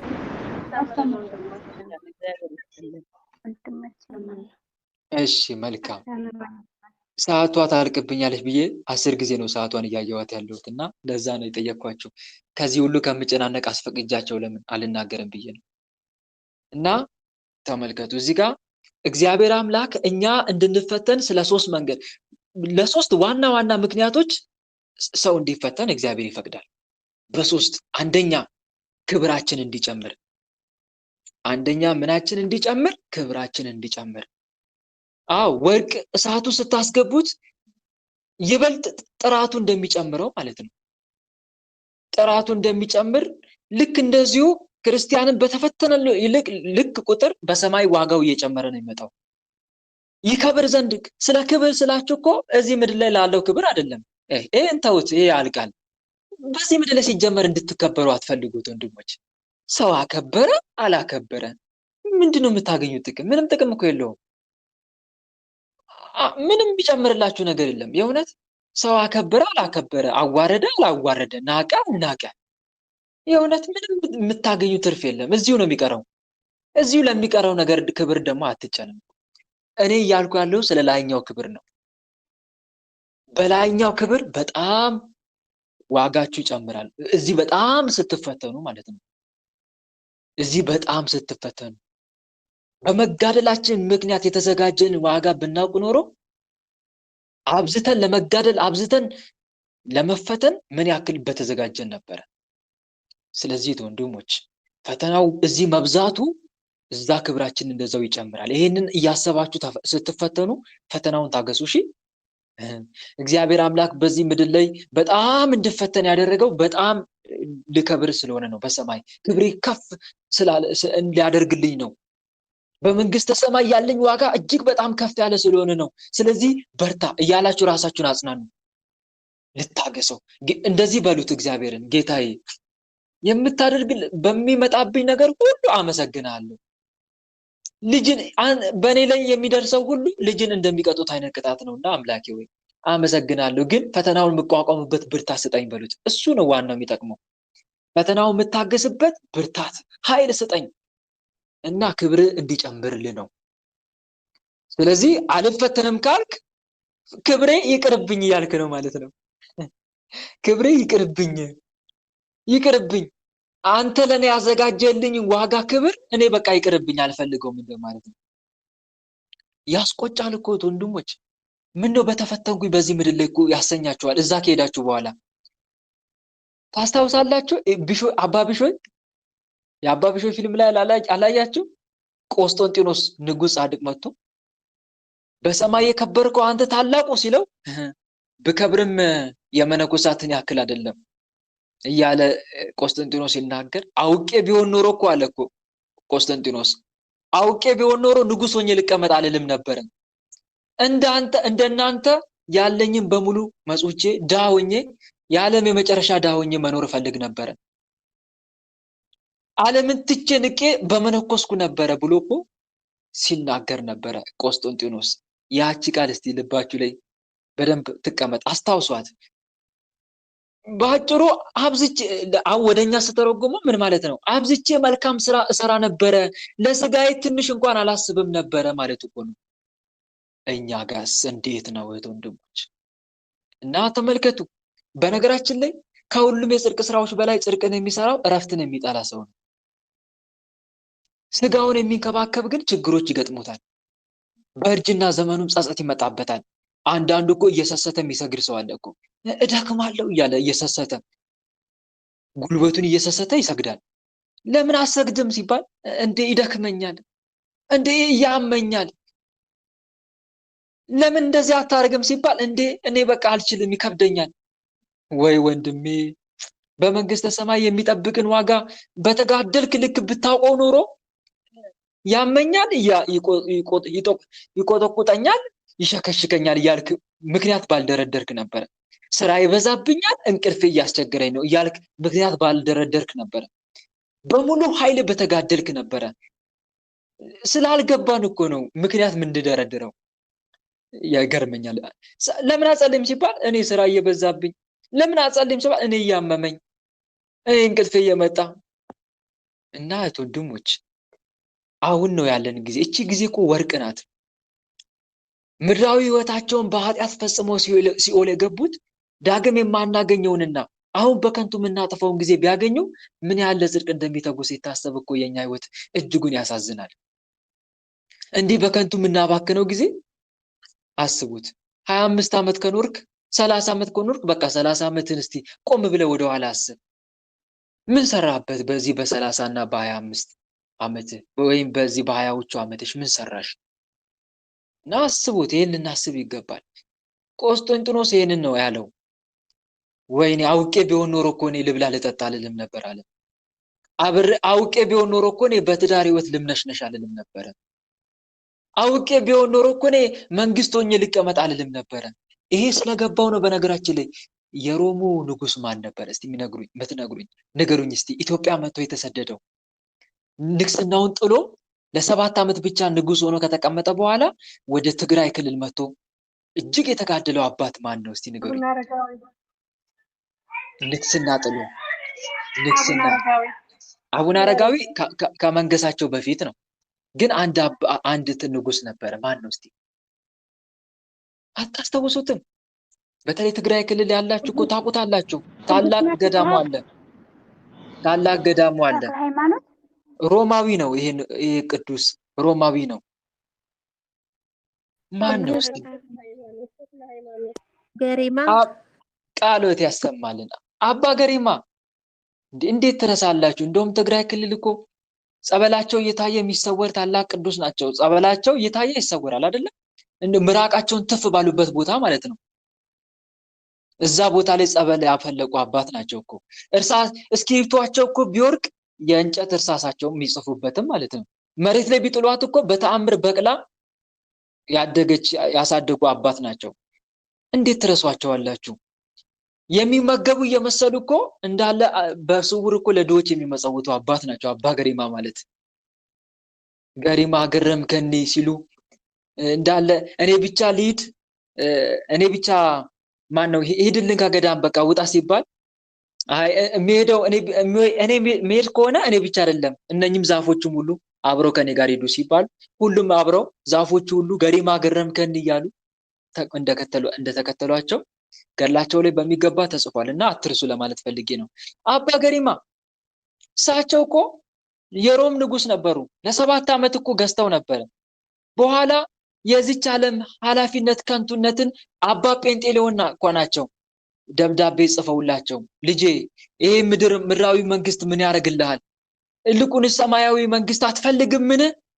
ለጥቂት ጊዜ እኮ ነው ብትገዛ ወይ 40-50 ዓመት ብትገዛ ነው። ከዛ በኋላ እኮ ትሞታለህ። ሰማያዊ መንግስት ከፈለክ ምድራዊ መንግስት ተናወደን ያሉት። እሺ ብሎ በሌሊት ነው መጣው። አስቡት፣ የእግዚአብሔር መልአክ ተሸክሞት ማለት ነው። አባ ገሪማን በዚህ አስቡት። የነቃ አባት ማለት ይሄ ነው። ንጉስ ቆስጠንጢኖስ ይሄንን ነው እኮ የተናገረው። አውቄ በሆን ኖሮ አለ በህይወቴ ሳለው እኔ ንጉስ ሆኜ ልቀመጥ አልልም ነበረ። ምን ነው የአባ እንጦንስን ዜና ሰምቼ እኔ ሁሉን ትቼ በመነንኩ ነበረ። ምን ነው እያለ ሲቆጨ ነበረው። ከዛ አንፃር ነው እና ምን ላችሁ ፈልጌ መስላችሁ እቺ ህይወታችን ብርቅ ናት። እየተሰራችን እኮ ምን እንኖርባት አይደለችም። ቢገባነት ወንድሞች እየሰሰትን ምን እንኖርባት ነበረ። እየሰሰትን ምን እንኖራት ህይወት ነበረች እኮ። ወይኔ ጊዜ ምንም ሳልጋደል አለፈች አለቀ በቃ ጊዜ እያለን እየተቆጨን ምን እንኖርባት ህይወት እኮ እቺ ጊዜያችን። ወይኔ አለቀችብኝ ሳልሰግድ ሳልጸልይ በቃ እንዲሁ አለቀ። ወይኔ አረ እያለን በቁጭት ነበረ መጋደል ያለብን። አልገባንም ግን እኛ ለራሳችን እንዴ እስቲ ራሴን አጥፊ ይለኛል የምትይ እህቴ እስቲ እዚህ ውስጥ አንቺ ራስሽን አስገቢና ጥያቄ ጠይቂ። ቅዱሳን እየሰሰቱ የኖሯትን ህይወት እኮ ነው አንቺ ራስሽን ልታጠፊ የምትነሺው የምታስቢው። እየሰሰቱ የኖሯትን ህይወት እኮ ነው ወይኔ ከዛሬ ነገ ፈጣሪ ፊት ልቆም ነው እንጃልኝን እያሉ እኔ 3 ነገሮችን እፈራለሁ ብለዋል። እግዚአብሔር ይገሰጸ። እኔ 3 ነገሮችን እፈራለሁ። የሞት ሰዓት ደርሶ ነፍሴ ከስጋዬ ስትለይ፣ በእውነተኛው አምላክ ፈራጅ ዙፋን ፊት የምቆምበት ሰዓት ሲደርስ፣ ፍርዴን የምቀበልበት ሰዓት ሲደርስ። እንደዚህ በጉጉት ኖረናል እየጓጓን። አባ አርሳኒ እኮ ሊሞት ሲል ሊያርፍ ሲል ሰውነቱ ሁሉ ይንቀጠቀጥ ነበር። እንዴ አባታችን አንተ ሞትን ትፈራለህ እንዴ ሲሉት በህይወቴ ጀምሮ እቺን ሰዓት እኔ በፍርሃት ነበር ስጠባበቃት የነበርኩት አለ። ከመነኮስኩ ጀምሮ የፍርሃት አልለቀቀኝም።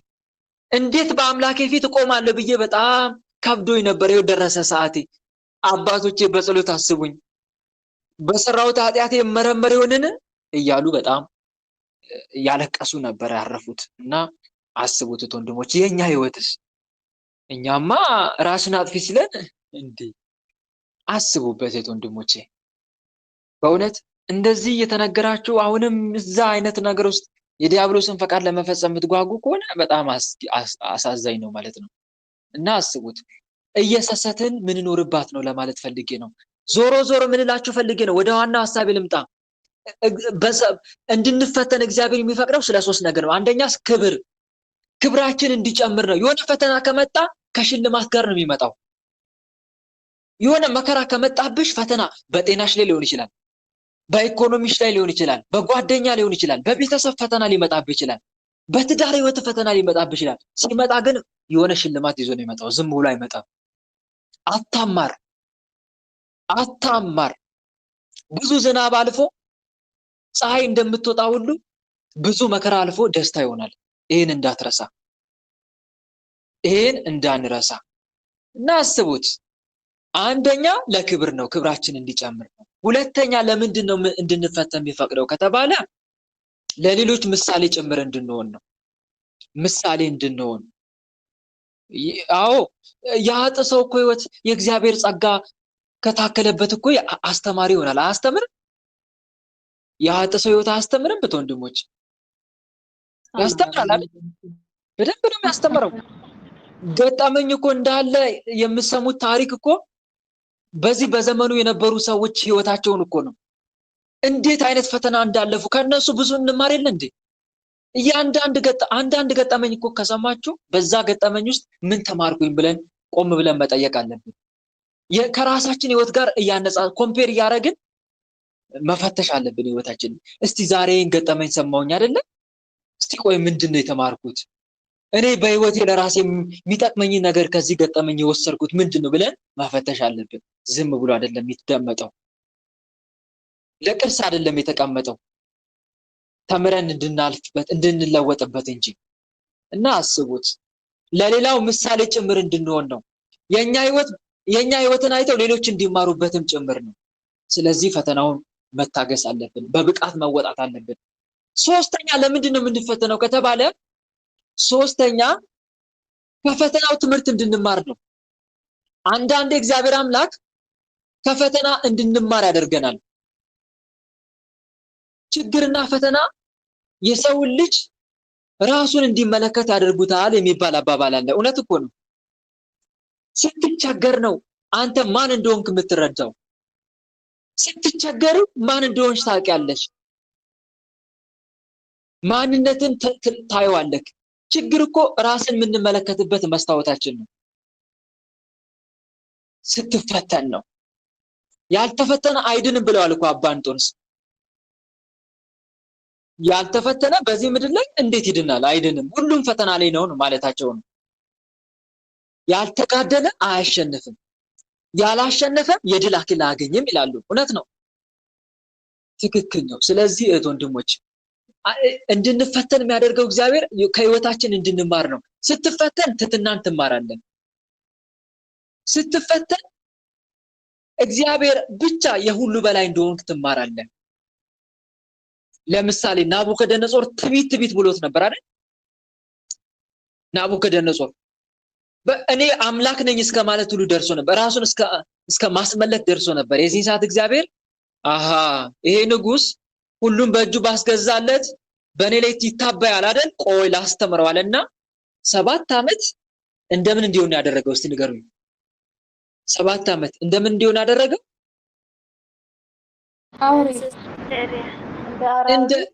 እንደ አራዊት እንደ ሪያ እኮ ነው ያደረገው።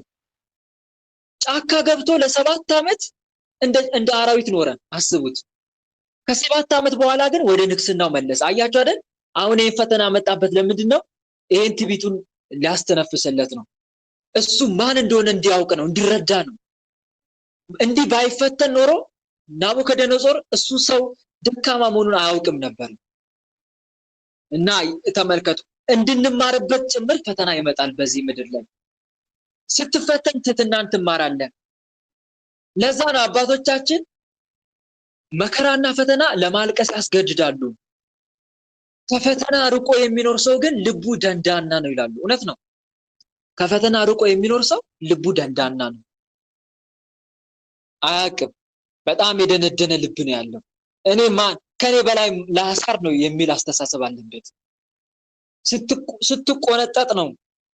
ተቆንጥጦ ያደገ ልጅና ሳይቆነጠጥ ያደገ ልጅ አንድ አይደለም አይደል? ሳይቆነጠጥ ያደገ ልጅ እናቱን ይገለምጣል፣ አባቱን ይሰርባል። እንደውም ከአባቱ ጋር ቦክስ ይያያዛል፣ ይገጥማል ቦክስ። ሳይቆነጠጥ ያደገ ልጅ እንደዛ ነው። አባዬ ተነካኝና ዋ ይለዋል። እናትንም ሴት ልጅም እኮ እንደዛ ናት። በነገራችን ላይ ከእናቷ ጋር ግብ ትፈጥራለች። ይሄን ነው ወንድሞቼ። ታዲያ እግዚአብሔር አምላክ እንደዚህ አይነት ባለጌ ልጆች ሆነን እንድናድግለት አይፈልግም። ተቀተን በቃ ትህትናን፣ ትዕግስትን ገንዘብ አድርገን እንድንኖርለት ይፈልጋል። ትህትናን ሊያስተምረን፣ ትዕግስት ሊያስተምረን፣ የዋህነትን ሊያስተምረን፣ ደግነትን ሊያስተምረን በዚህ መንገድ እንድንፈተን። እንደዚህ የሚባል ነገር አታውቁም ወንድሞች? አንዳንዴ ደግ ሰውን ለማወቅ ምን ይኑር ይባላል? ንገሩኝ እስቲ። ደግ ሰውን ለማወቅ ክፉ ይኑር አይደለም? ክፉ ሰው ባይኖር ኖሮ እኮ ደግ መሆኑ አይታወቅም ነበር። ደግ መሆኑ አይታወቅም ነበር። አንድ ሰውዬ እኮ ነው አባባል ነው፣ ግን ሰውየው በሻንጣው ብዙ ገንዘብ ይዟል እና ገንዘቡን ይዞ ግን ይጨነቃል። የሆነ ከዛ መንገደኛ ሰው አጋጥመና እንዴ ሰውዬ ምንድነው የሚያስጨንቅ ነገር ምንድነው ተናገር እንጂ አለው። ታውቃለህ ደስታን አጣሁት አለ። በቃ ደስታን አጥቻለሁ፣ ገንዘብ አለኝ ግን ደስታን አጣሁ አለ። ከዛ በኋላ እሺ ቆይ አለና ገንዘቡን ነጠቀውና እግሬ አውጪኝ ብሎ ሮጠ። አረ ገንዘቤን እያለ መከታተል ጀመረ ሀብታሙ ሰውዬ። ጥቂት እልፍ አለና ገንዘቡን አስቀምጦ ዞር አለ፣ ጠፋ። ከዛ እጥፍ ብሎ ሲመለከት ገንዘቡ ተቀምጦለታል። ወይኔ አምላኬ በእውነት በጣም ነው የማመሰግንክ፣ ገንዘቤን አስጣልክልኝ፣ እኔ አላምንም፣ ገንዘቤ ተወሰደብዬ ገንዘቤን መልሼ አገኘሁት፣ አምላኬ ወይ አመሰግናለሁ ብሎ እየወደቀ እየተነሳ አምላኩን አመሰገነ። ተመስገን ብሎ የሌለ ደስታ ውስጥ ገባ። ከዛ ገንዘቡን ይዞበት የሮጠው ሰውዬ ብቅ አለና ከተደበቀ አየ።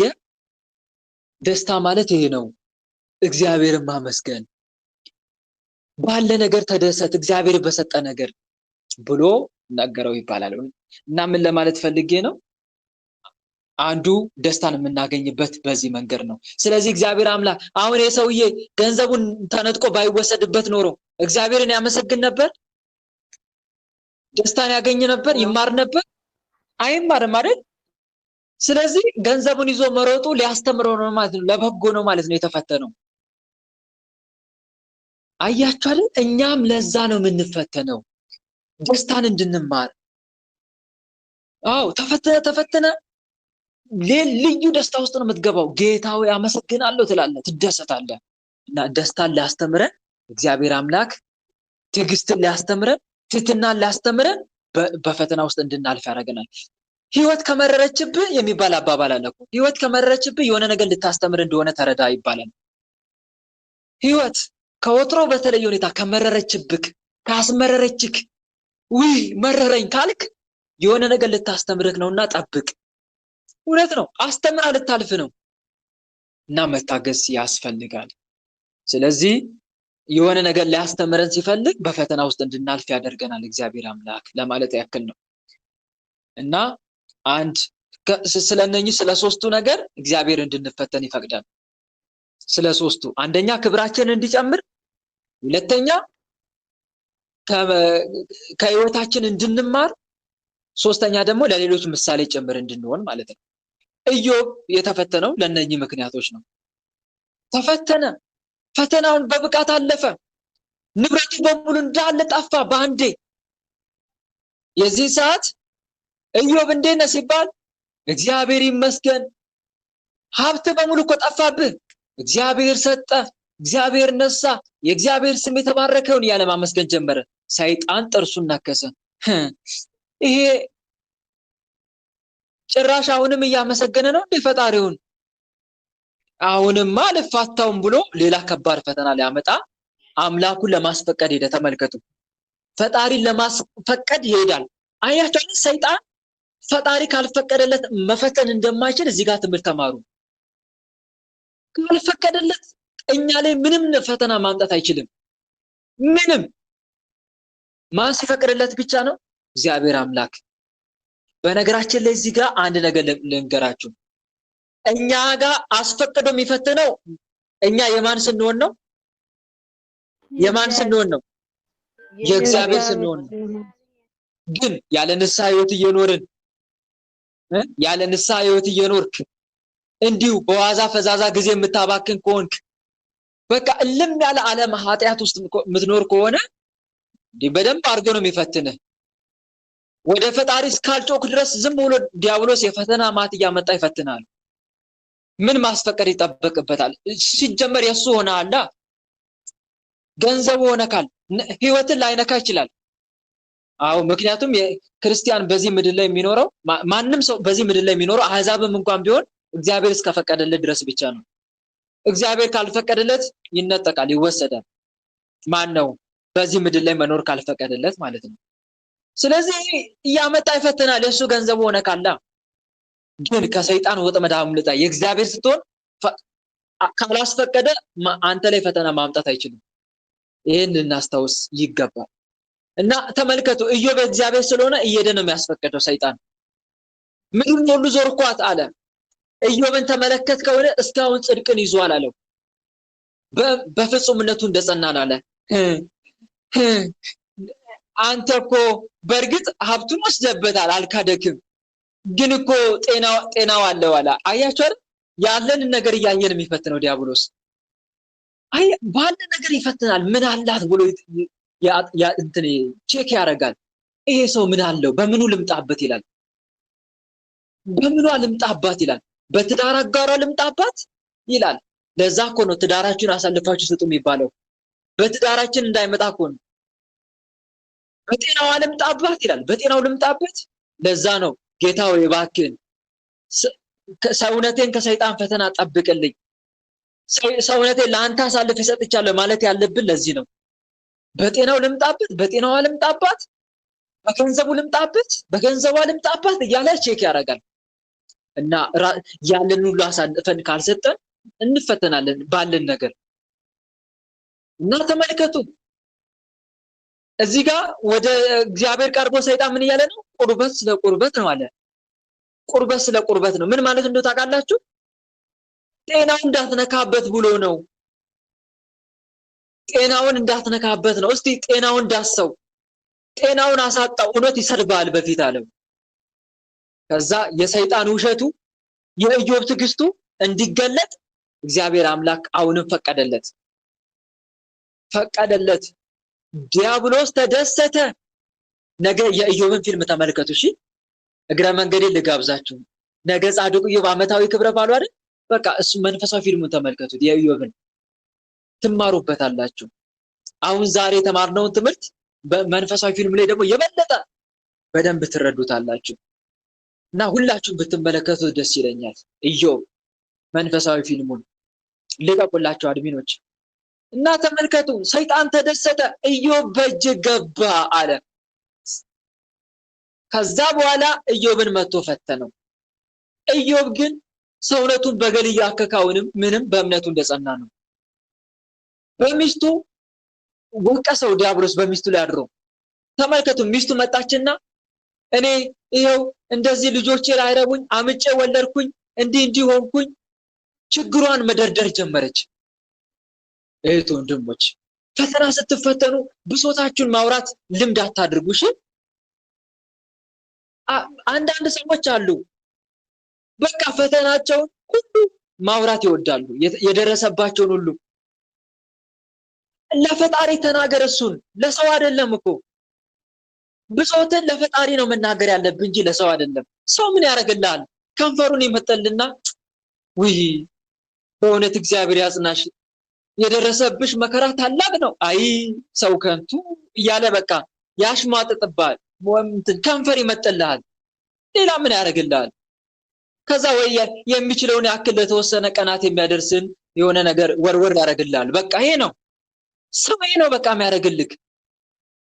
እንደው እስቲ ይችን እንደው ከጠቀመ እንደው እስቲ ይችን በእጅክ ላይ አድርጋት፣ እንደው ይችን በእጅሽ ላይ አድርጊ ነው የሚልሽ። በቃ ሌላ ምን ያደርግልሃል? ምንም የሚያደርግልን ነገር የለም። አይ ሰው ከንቱ ይላል። በቃ ያዝናል፣ አብሮ ያስተዛዝናል። እና እህት ወንድሞች ብሶትን ማውራት ያለብን ለእግዚአብሔር ነው። እንደ ኢዮብ ሚስት ችግራቸውን የደረሰባቸውን ፈተና የሚያወሩ ሰዎች አሉ።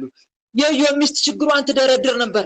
እቀላውጣለሁ፣ አንተም ሌሊቱን ስትዛብር ታድራለህ፣ ይኸው ልጆቼ ላይረቡኝ ወለድኩኝ፣ ስንት ጊዜ አማጥኩኝ፣ ይኸው በከንቱ ቀረው እያለች ብሶቷን ታወራለታለች። የደረሰባትን መከራ ሁሉ ታወራለች። ከዛ ኢዮብ ሰማትና መጨረሻ ላይ ምን አለች? በቃ እግዚአብሔርን ስደበውና ሙት፣ ከዚህ በላይ ምን እንዲመጣ ጠበቅ? ልጆች ከሞት ይነሱልኛል ብለህ እየጠበክ ነው? የጠፋው ሀብቴ ይመለስልኛል ብለህ እየጠበክ ነው የምትታገሰው? በቃ ከንቱ እኮ ነው፣ በቃ ሙት፣ ስደበው እያለች ትገፋፋዋለች። በነገራችን ላይ በዚህ ምድር ላይ ሁለት አይነት ሰዎች አሉ። እንደ ኢዮብና እንደ ኢዮብ ሚስት ያሉ ሰዎች አሉ። እንደ ኢዮብ ያሉት ፈተናቸውን በትዕግስት ይቀበላሉ። በፈተናቸው እግዚአብሔርን ያመሰግናሉ። እንደ ኢዮብ ሚስት ያሉ ደግሞ በፈተናቸው እግዚአብሔርን ያማርራሉ። አልፎ ተርፎም እስከ መሳደብ ይደርሳሉ። እስከ መሳደብ ፈጣሪን ሳልለው ፈጥሮኝ ለመከራ የሚሉ ሰዎች አልገጠሟቸው? ንገሩኝ እስቲ። በዚህ አይነት ሰው እንዲህ ያለ ሲያመራ አላዳመጣችሁ? አንዳንዱ ነዳን መተዳደሪያም አድርገውታል። አንዳንዴ እኔ ስለምሰማ ነው ፈጣሪን ሳልለው ፈጥሮኝ ለመከራ እያሉ የሚያማሩ አሉ። አይባልም። ሲጀመር እግዚአብሔር አምላክ ለመከራ አይደለም እኛ የሚፈጥረን፣ ዓላማ አለው። ሁሉንም ሰው የፈጠረበት ምክንያት አለው። እግዚአብሔር አምላክ ያለ ምክንያት ሰውን አልፈጠረም። ስሙን ቀድሰን ክብሩ ለመውረስ እንጂ ለመከራ አልፈጠረንም። እና አስቡት፣ እንደ ኢዮብ ያሉ በሚገጥማቸው ፈተና እግዚአብሔርን የሚያመሰግኑ አሉ። እንደ ኢዮብ ሚስት ያሉ ደግሞ በሚገጥማቸው ፈተና እግዚአብሔርን የሚያማሩ ሰዎች አሉ። እኛ ከየትኛው ወገን ነን? ራሳችንን እንፈትሽ። መከራ ፈተና በፈጣሪ ላይ እንድታምጽ እንዲያደርግ ለምን ትፈቅድለታለህ? እንድታመሰግንበት እንጂ። ዲያብሎስ በሊናችን የሚወተውተን ለዛ ነው። አየሽ፣ አንቺ ላይ የደረሰበት ፈተና ማን ላይ ደረሰ? አንተ ላይ የደረሰ ፈተና ማን ላይ ደረሰ እያለ ያማርራል። ልጄ ሆይ የጌታን ቅጣት አታቅልል ይላል መጽሐፈ ኢዮብ ላይ ምዕራፍ 3 ቁጥር 11። ልጄ ሆይ የእግዚአብሔርን ተግሳጽ አትናቅ፣ በገሰጸም ጊዜ አትመረር። እግዚአብሔር የወደደውን ይገስጻልና አባት የሚወደውን ልጅ እንደሚገስጽ ይላል። ስለዚህ አታማር። እና አንድ የምንማረው ትምህርት ይሄንን ነው ማለት ነው። ከዛ ኢዮብ ገሰጻት። ከእግዚአብሔር እጅ መልካሙን ተቀበልን ክፉ ነገርንስ አንቀበልምን ብሎ ገሰጻት። ለምን እንደ ሰነፎች ሴቶች ለምን ትሆኛለሽ አላት። ይገርመኛል እኮ አንዳንድ በትዳር ህይወት ውስጥ አንዳንድ ሚስቶች ወይም ባሎች ለትዳር አጋራቸው ጠንካራ ሰው ይሆናሉ። ለምሳሌ የሳራ ሚስት ማናት? ይቅርታ፣ የአብርሃም ሚስት ሳራ አብርሃም በደከመ ጊዜ በእምነት ጽና ትለው ነበረ በረሃ ውስጥ። አላያችሁ መንፈሳዊ ፊልም ላይ? ግራ ገባው አብርሃም አንድ ቀን በረሃ ውስጥ እየተጓዘ ያለ። የአብርሃምን መንፈሳዊ ፊልም ተመልከቱት። በረሃ እየተጓዘ ያለ ግራ ገባውና ቁጭ አለ፣ አንገቱን ደፋ። ምን ነው አብርሃም አለችው ሚስቱ ሳራ። ምን ሆናል ስትለው ግራ ገባኝ አላት። እዚህ በረሃ ውስጥ ቤተሰቦቼን ምን ላብላቸው አላት። የዚህን ሰዓት አይዞ በእምነት ጽና አለችው ሚስቱ ሳራ። በእምነት ጽና አለና ደግ ጥሩ አለና ጉዞ መቀጠል ጀመረ። አያችሁ አይደል? እንዲህ አይነት የትዳር አጋር ደስ ያሰኛል። ባል በደከመ ቁጥር ሚስት አይዞ በርታ የምትለው፣ በርታ ለበጎ ነው የምትል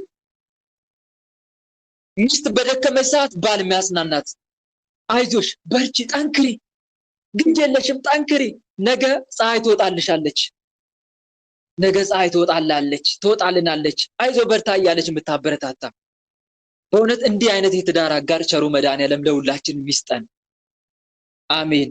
እና አስቡት፣ የኢዮብ ሚስት ግን እንዳለመታደሉና በቃ ችግር እያወራችበት ብሶቱን ቁስሉን የምታባብስበት ሴት ነበረች የኢዮብ ሚስት። መጨረሻ ላይ ኢዮብ በእምነቱ ጸና። ሰዎች በሙሉ እየመጡ ይዘበዝቡት ነበረ። አያችሁ አይደል? ሰይጣን ያለንን ነገር ነጥቆን በበሽታ አሳምሞን ከእምነታችን ካልወጣን በእምነታችን ከጸናን ሰው ነው የሚልክብን። ሰው ይልክብናል ፈጣሪን ላይ እንድናማረር፣ ወይም ደግሞ እምነት የለሽ ሰው ይልክብናል፣ ወይም ሙስሊም ጓደኛ ይልክብናል፣ ወይ ፕሮቴስታንት ሰው ይልክብንና እስላም ሆነሽ ጸዴ ኑሮ ትኖሪያለሽ ይልሻል። ይሄው እና ወደ እስልምና እያለ ይጠራል። በዛ ሰው እያደረኩ እየጠራክ ነው ወደ ሃይማኖትን እንድትክድ ማለት ነው። እና ወደ ፕሮቴስታንት እምነት እና ችግር የሌለበት ይላል። የሌላውን እምነት ሰላማዊ ህይወት አስመስሎ ያሳያል። ከተማረከ ወታደር ጋር የሚዋጋ ከተማረከ ምርኮኛ ጋር የሚዋጋ ወታደር አለ እንደ ነገሩኝ እስቲ ወንድሞች፣ አለ? ከምርኮኛ ጋር የሚዋጋ የለም። እነሱ እኮ በሱ ቁጥጥር ስር ናቸው ያሉት ሲጀመር። ሙስሊሞችም ፕሮቴስታንቶችም የትኛውም ከክርስትና ከኦርቶዶክስ እምነት ውጭ ያሉት እኮ በቁጥጥሩ ስር ናቸው። ስለዚህ እነሱ ባይፈተኑ ምን ይደንቃል? ባይፈተኑ ምን አይደንቅም? ሲጀመር እነሱን ጫና አድርጎ የማይፈትናቸውም ሰይጣን። ምክንያቱም በእጁ ውስጥ ናቸው አሉት። እኛን ግን ያሸናል አይገልጸውም ወንድሞች። ምክንያቱም የመንግስቱ ልጆች ነና። የመንግስቱ ልጆች ነን። ሁሉም ወርቅ ላይ ነው የሚያተኩረው። መዳብ ላይ አያተኩርም፣ ወርቅ ላይ ነው የሚያተኩረው። የወርቅ ዋጋ ውድ ነዋ። የክርስቲያን ዋጋ ውድ ነው። ነፍሱ ውድ ናት የክርስቲያን። በክርስቶስ ደም የተበጀች ውድ ነፍስ ናት። ሰይጣን እንደዚች አይነት ነፍስ ላይ ነው የሚያደባው፣ ያተኩራል። ሰይጣን ከተራ ምዕመን ይልቅ አገልጋይ ላይ ያተኩራል። ካህናት ላይ ያተኩራል፣ ዲያቆናት ላይ ያተኩራል፣ መምህራን ላይ ያተኩራል። ከነኚህ ሁሉ በላይ ደግሞ መነኩሴ ላይ ያተኩራል። ከመነኩሴ በላይ ደግሞ ባህታዊ ላይ ያተኩራል። ለዛ እኮ ነው አንዳንድ ሳነሳ እንትን ሰዓት እየወሰደብኝ ሄደ። ታስታውሳላችሁ? ያ ባህታዊን በከተማ ላይ ሲፈትን የነበረ ሰይጣን መጨረሻ ላይ ምን አሳስተ መጣ ሲባል ለ40 ዓመት በዓት ዘግቶ የኖረን ባህታዊ አሳሳትኩ ሲል 40 ዓመት ሙሉ ከልጅነቱ አብሬ ኖሬ ነበረ፣ ግን በ40ኛ ዓመቱ አሳሳትኩ ሲል ሰይጣን ተደሰተ። በራሱ ዙፋን ላይ ያስቀመጠው። ተመልከቱ። እና ምን ለማለት ፈልጌ ነው? የክርስቲያን ውድ ነፍስ ናት የክርስቲያን ነፍስ። እኛ ላይ በጣም ጥርሱን ያገጣል፣ አይኑን ያፈጣል። እኛን ለማሳሳት የማይፈነቀለው ድንጋይ የለም፣ የማይቆፍረው ጉድጓድ የለም። ሰይጣን ብዙ አህዛብን ከመፈተን አንድ ክርስቲያን መፈተን ይሻለዋል። አንድ ክርስቲያን እና አንድ ምንማረው ብዙ ክርስቲያን ከመፈተን ደግሞ አንድ ካህን መፈተን ይሻለዋል። አንድ ካህን ብዙ አገልጋይን ከመፈተን ደግሞ አንድ ባህታዊ መፈተን ይቀለዋል። እና አስቡት። ይሄ ነው ልላችሁ ፈልጌ ነው። ምክንያቱም አንዱ ይሄ ነው። እና አስቡት። ወደ ዋናው ታሪክ ስመጣላችሁ ሰይጣን ያለንን ነገር አሳጥቶን ፈጣሪን ካልካድንለት የሱን አጀንዳ ካልፈጸምንለት በሰው ነው መጥቶ የሚመክረን። በሰው መጥቶ ይመክረናል። ልናምናቸው በምንችላቸው ሰዎች ለኢዮብ በሚስቱ መጣ፣ በሶስቱ ጓደኞቹ መጣበት። እኛም ልናምናቸው በምንችላቸው ሰዎች ይመጣና እግዚአብሔር የማይወደውን ስራ እንድንሰራ ይገፋፋናል። ስለዚህ መጽናት አለብን እስከ መጨረሻው ማለቴ ነው። ከዛ መጨረሻ ላይ ኢዮብ ያሳዘናል። አምላኬ ያለ ጮኸ፣ አለቀሰ ወደ አምላኩ። አምላኬ አለ። እንዳለ ጓደኞቹ በሙሉ ሲዘርፉት ሲወቅሱት አምላኬ ብሎ ወደ አምላኩ ሲጮህ እግዚአብሔር አምላክ በአውሎ ነፋስ መጣ፣ ሁሉን ነገር መለሰለት። ሁሉን ነገር አንድ አላስቀረበትም። እንደውም እጥፍ አድርጎ ነው የሰጠው። ይሄ ብቻ አይደለም፣ ለክብርም ጭምር አብቅቶታል። በአብርሃም በይስሐቅ በያዕቆብ እቅፍ ውስጥ ነው የገባው ኢዮብ። እና ምን ለማለት ፈልጌ ነው? እስከ መጨረሻው የሚጸና እርሱ ይድናል። ይሄን ተግባራዊ ልናደርግ ይገባል። በዚህ መልኩ ያስተማረን የመከረን የገሰጸን አምላካችን ልዑል እግዚአብሔር በእውነት ስሙ ከአጽናፍ እስከ አጽናፍ ለዘላለም የተመሰገነ ይሁን።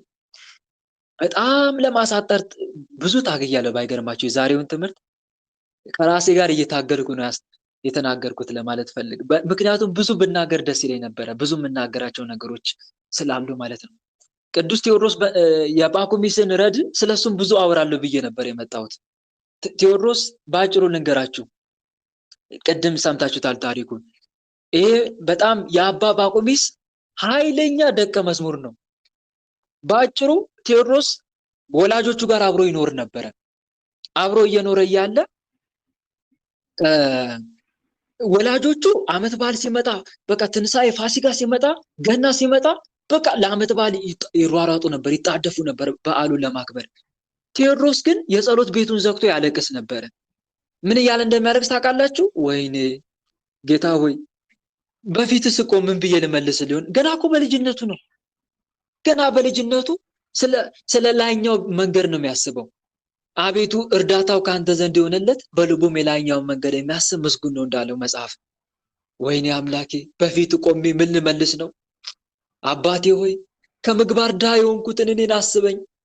እኔ ለዚህች ዓለም ሟች ነኝ አልፈልግም ከዚህች ዓለም ላይ አምላኬ ወይ እያለ ያለቅስ ነበር። እናቱ በሩን ከፍታ የጸሎት ቤቱን ከፍታ ቴዎድሮስ ና አትመጣም ከኛ ጋር በዓል አታከብም ትለው ነበር። እናቴ ሆይ ምን ያረጋል ዛሬ ነገ ጥየው ለምሄደው ደስታ ምንም አልጨነቅም። እኔ ሙሉ ትኩረቴ ወደ ላይኛው ቤት ሆኗል። በፈጣሪ ፊት ምን ይዤ ቆማለሁ እያለ ያለቅስ ነበር። የአባ ጳቁሚስ ገድሉ ላይ ታገኛላችሁ የቴዎድሮስን ሕይወት። ከዛ አንድ ቀን ነው እግዚአብሔር አምላክ እንደዚህ ያለ ይለምነው ነበር እግዚአብሔርን፣ ጌታ ሆይ እባክህ ሕይወቴን በሙሉ ለአንተ አሳልፌ ሰጥቼ የምኖርበትን መንገድ አዘጋጅኝ አሳየኝ ይለው ነበር። ከዛ እግዚአብሔር አምላክ ምክንያት አዘጋጅቶ አንድ መነኩሴ ወደ ቤታቸው መጥቶ ከሱ ጋር አብሮ ተያይዞ ነው ወደ በረሃ የገባው ቴዎድሮስ ማለት ነው። እና ቅዱስ ቴዎድሮስ በጣም የዋህ ነው። ትህትናው አይነገርም። እጅግ በጣም የሚገርም ትህትና ያለው አባት ነው። ከዛ በቃ ባጭሩ የጳቁሚስን ሕይወት ኮፒ አድርጎ የኖረ ቅዱስ ነው። ኮፒ ልክ እንደ አባቱ ጳቁሚስ የኖረ ሕይወት ማን ነው ብትሉኝ ቴዎድሮስ ነው። ሰይጣን በተለያየ ፈተና ይፈትኖ ነበር። አንድ በምታማልል ቆንጆ ሴት ተመስሎ በዝሙት ሊጥለው የሚሞክር ነበር። እና ፈተና ሲበዛበት ሰይጣን ከባድ በሆነ ፈተና ሲያመጣበት ወደ አምላኩ ይጮህ ነበር ቴዎድሮስ። አምላኬ አምላኬ ድረስልኝ አለ። ሲጮህ እግዚአብሔር አምላክ ይደርስለት ነበር። ቴዎድሮስ በጣም ታላቅ ቅዱስ ሰው ነው። ሰይጣን በራስ ምታት ይፈትነዋል። አረ ማይፈትነው አለ። በብዙ ነገር ይፈትነው ነበር፣ ግን መጨረሻ ላይ ጸና። ጳቁሚስም የሱን ሕይወት ስለሚያውቅ ከኔ በኋላ ቴዎድሮስ የዚህ ገዳም የገዳማት ሁሉ አበምኔት የአበምኔቶች ሁሉ አለቃ ይሁን። በነገራችን ላይ ቅዱስ ጳቁሚስ 10 የወንድ ገዳም 2 የሴቶች ገዳም የሰራ ታላቅ ቅዱስ ሰው ነው። ከአባ መቃርስ ቀጥሎ የምንኩስና አባት የመነኮሳት አባት ጳቁሚስ ነው። እና መጨረሻ ላይ ቴዎድሮስ ልጄ አበምኔት ይሁናችሁ በእኔ ቦታ ብሎ አስረክቦ ነው ያረፈው ጳቁሚስ። እና ቴዎድሮስ ታላቅ ቅዱስ ሰው ነው። እሱም ያረፈበት ቀን ነው ዛሬ በነገው ቀን ለማለት ያክል ነው። በእውነት በዚህ መልኩ ያስተማረን የመከረን አምላካችን ልዑል እግዚአብሔር በእውነት ስሙ ከአጽናፍ እስከ አጽናፍ ለዘላለም የተመሰገነ ይሁን፣ አሜን። ከቴዎድሮስ እንግዲህ የምንማረው የላይኛውን ቤት እያሰብን መኖርን ነው። የላይኛውን ቤት እያሰብን መኖር እንዳለብን ነው የምንማረው ማለት ነው። በዚህ መልኩ ያስተማረን የመከረን የገሰጸን አምላካችን ልዑል እግዚአብሔር በእውነት ስሙ ከአጽናፍ እስከ አጽናፍ ለዘላለም የተመሰገነ ይሁን። እኛም በሰማነው ቃል በተማርነው ትምህርት 30፣ 60፣ 100 የምናፈራ አድርገን የስሙ ቀዳሽ የመንግስቱን ወራሽ ለመሆን ያብቃን፣ አሜን። ወስብሐት ለእግዚአብሔር ወለወላዲቱ ድንግል ወለመስቀሉ ክቡር። ይቆየን። አሜን።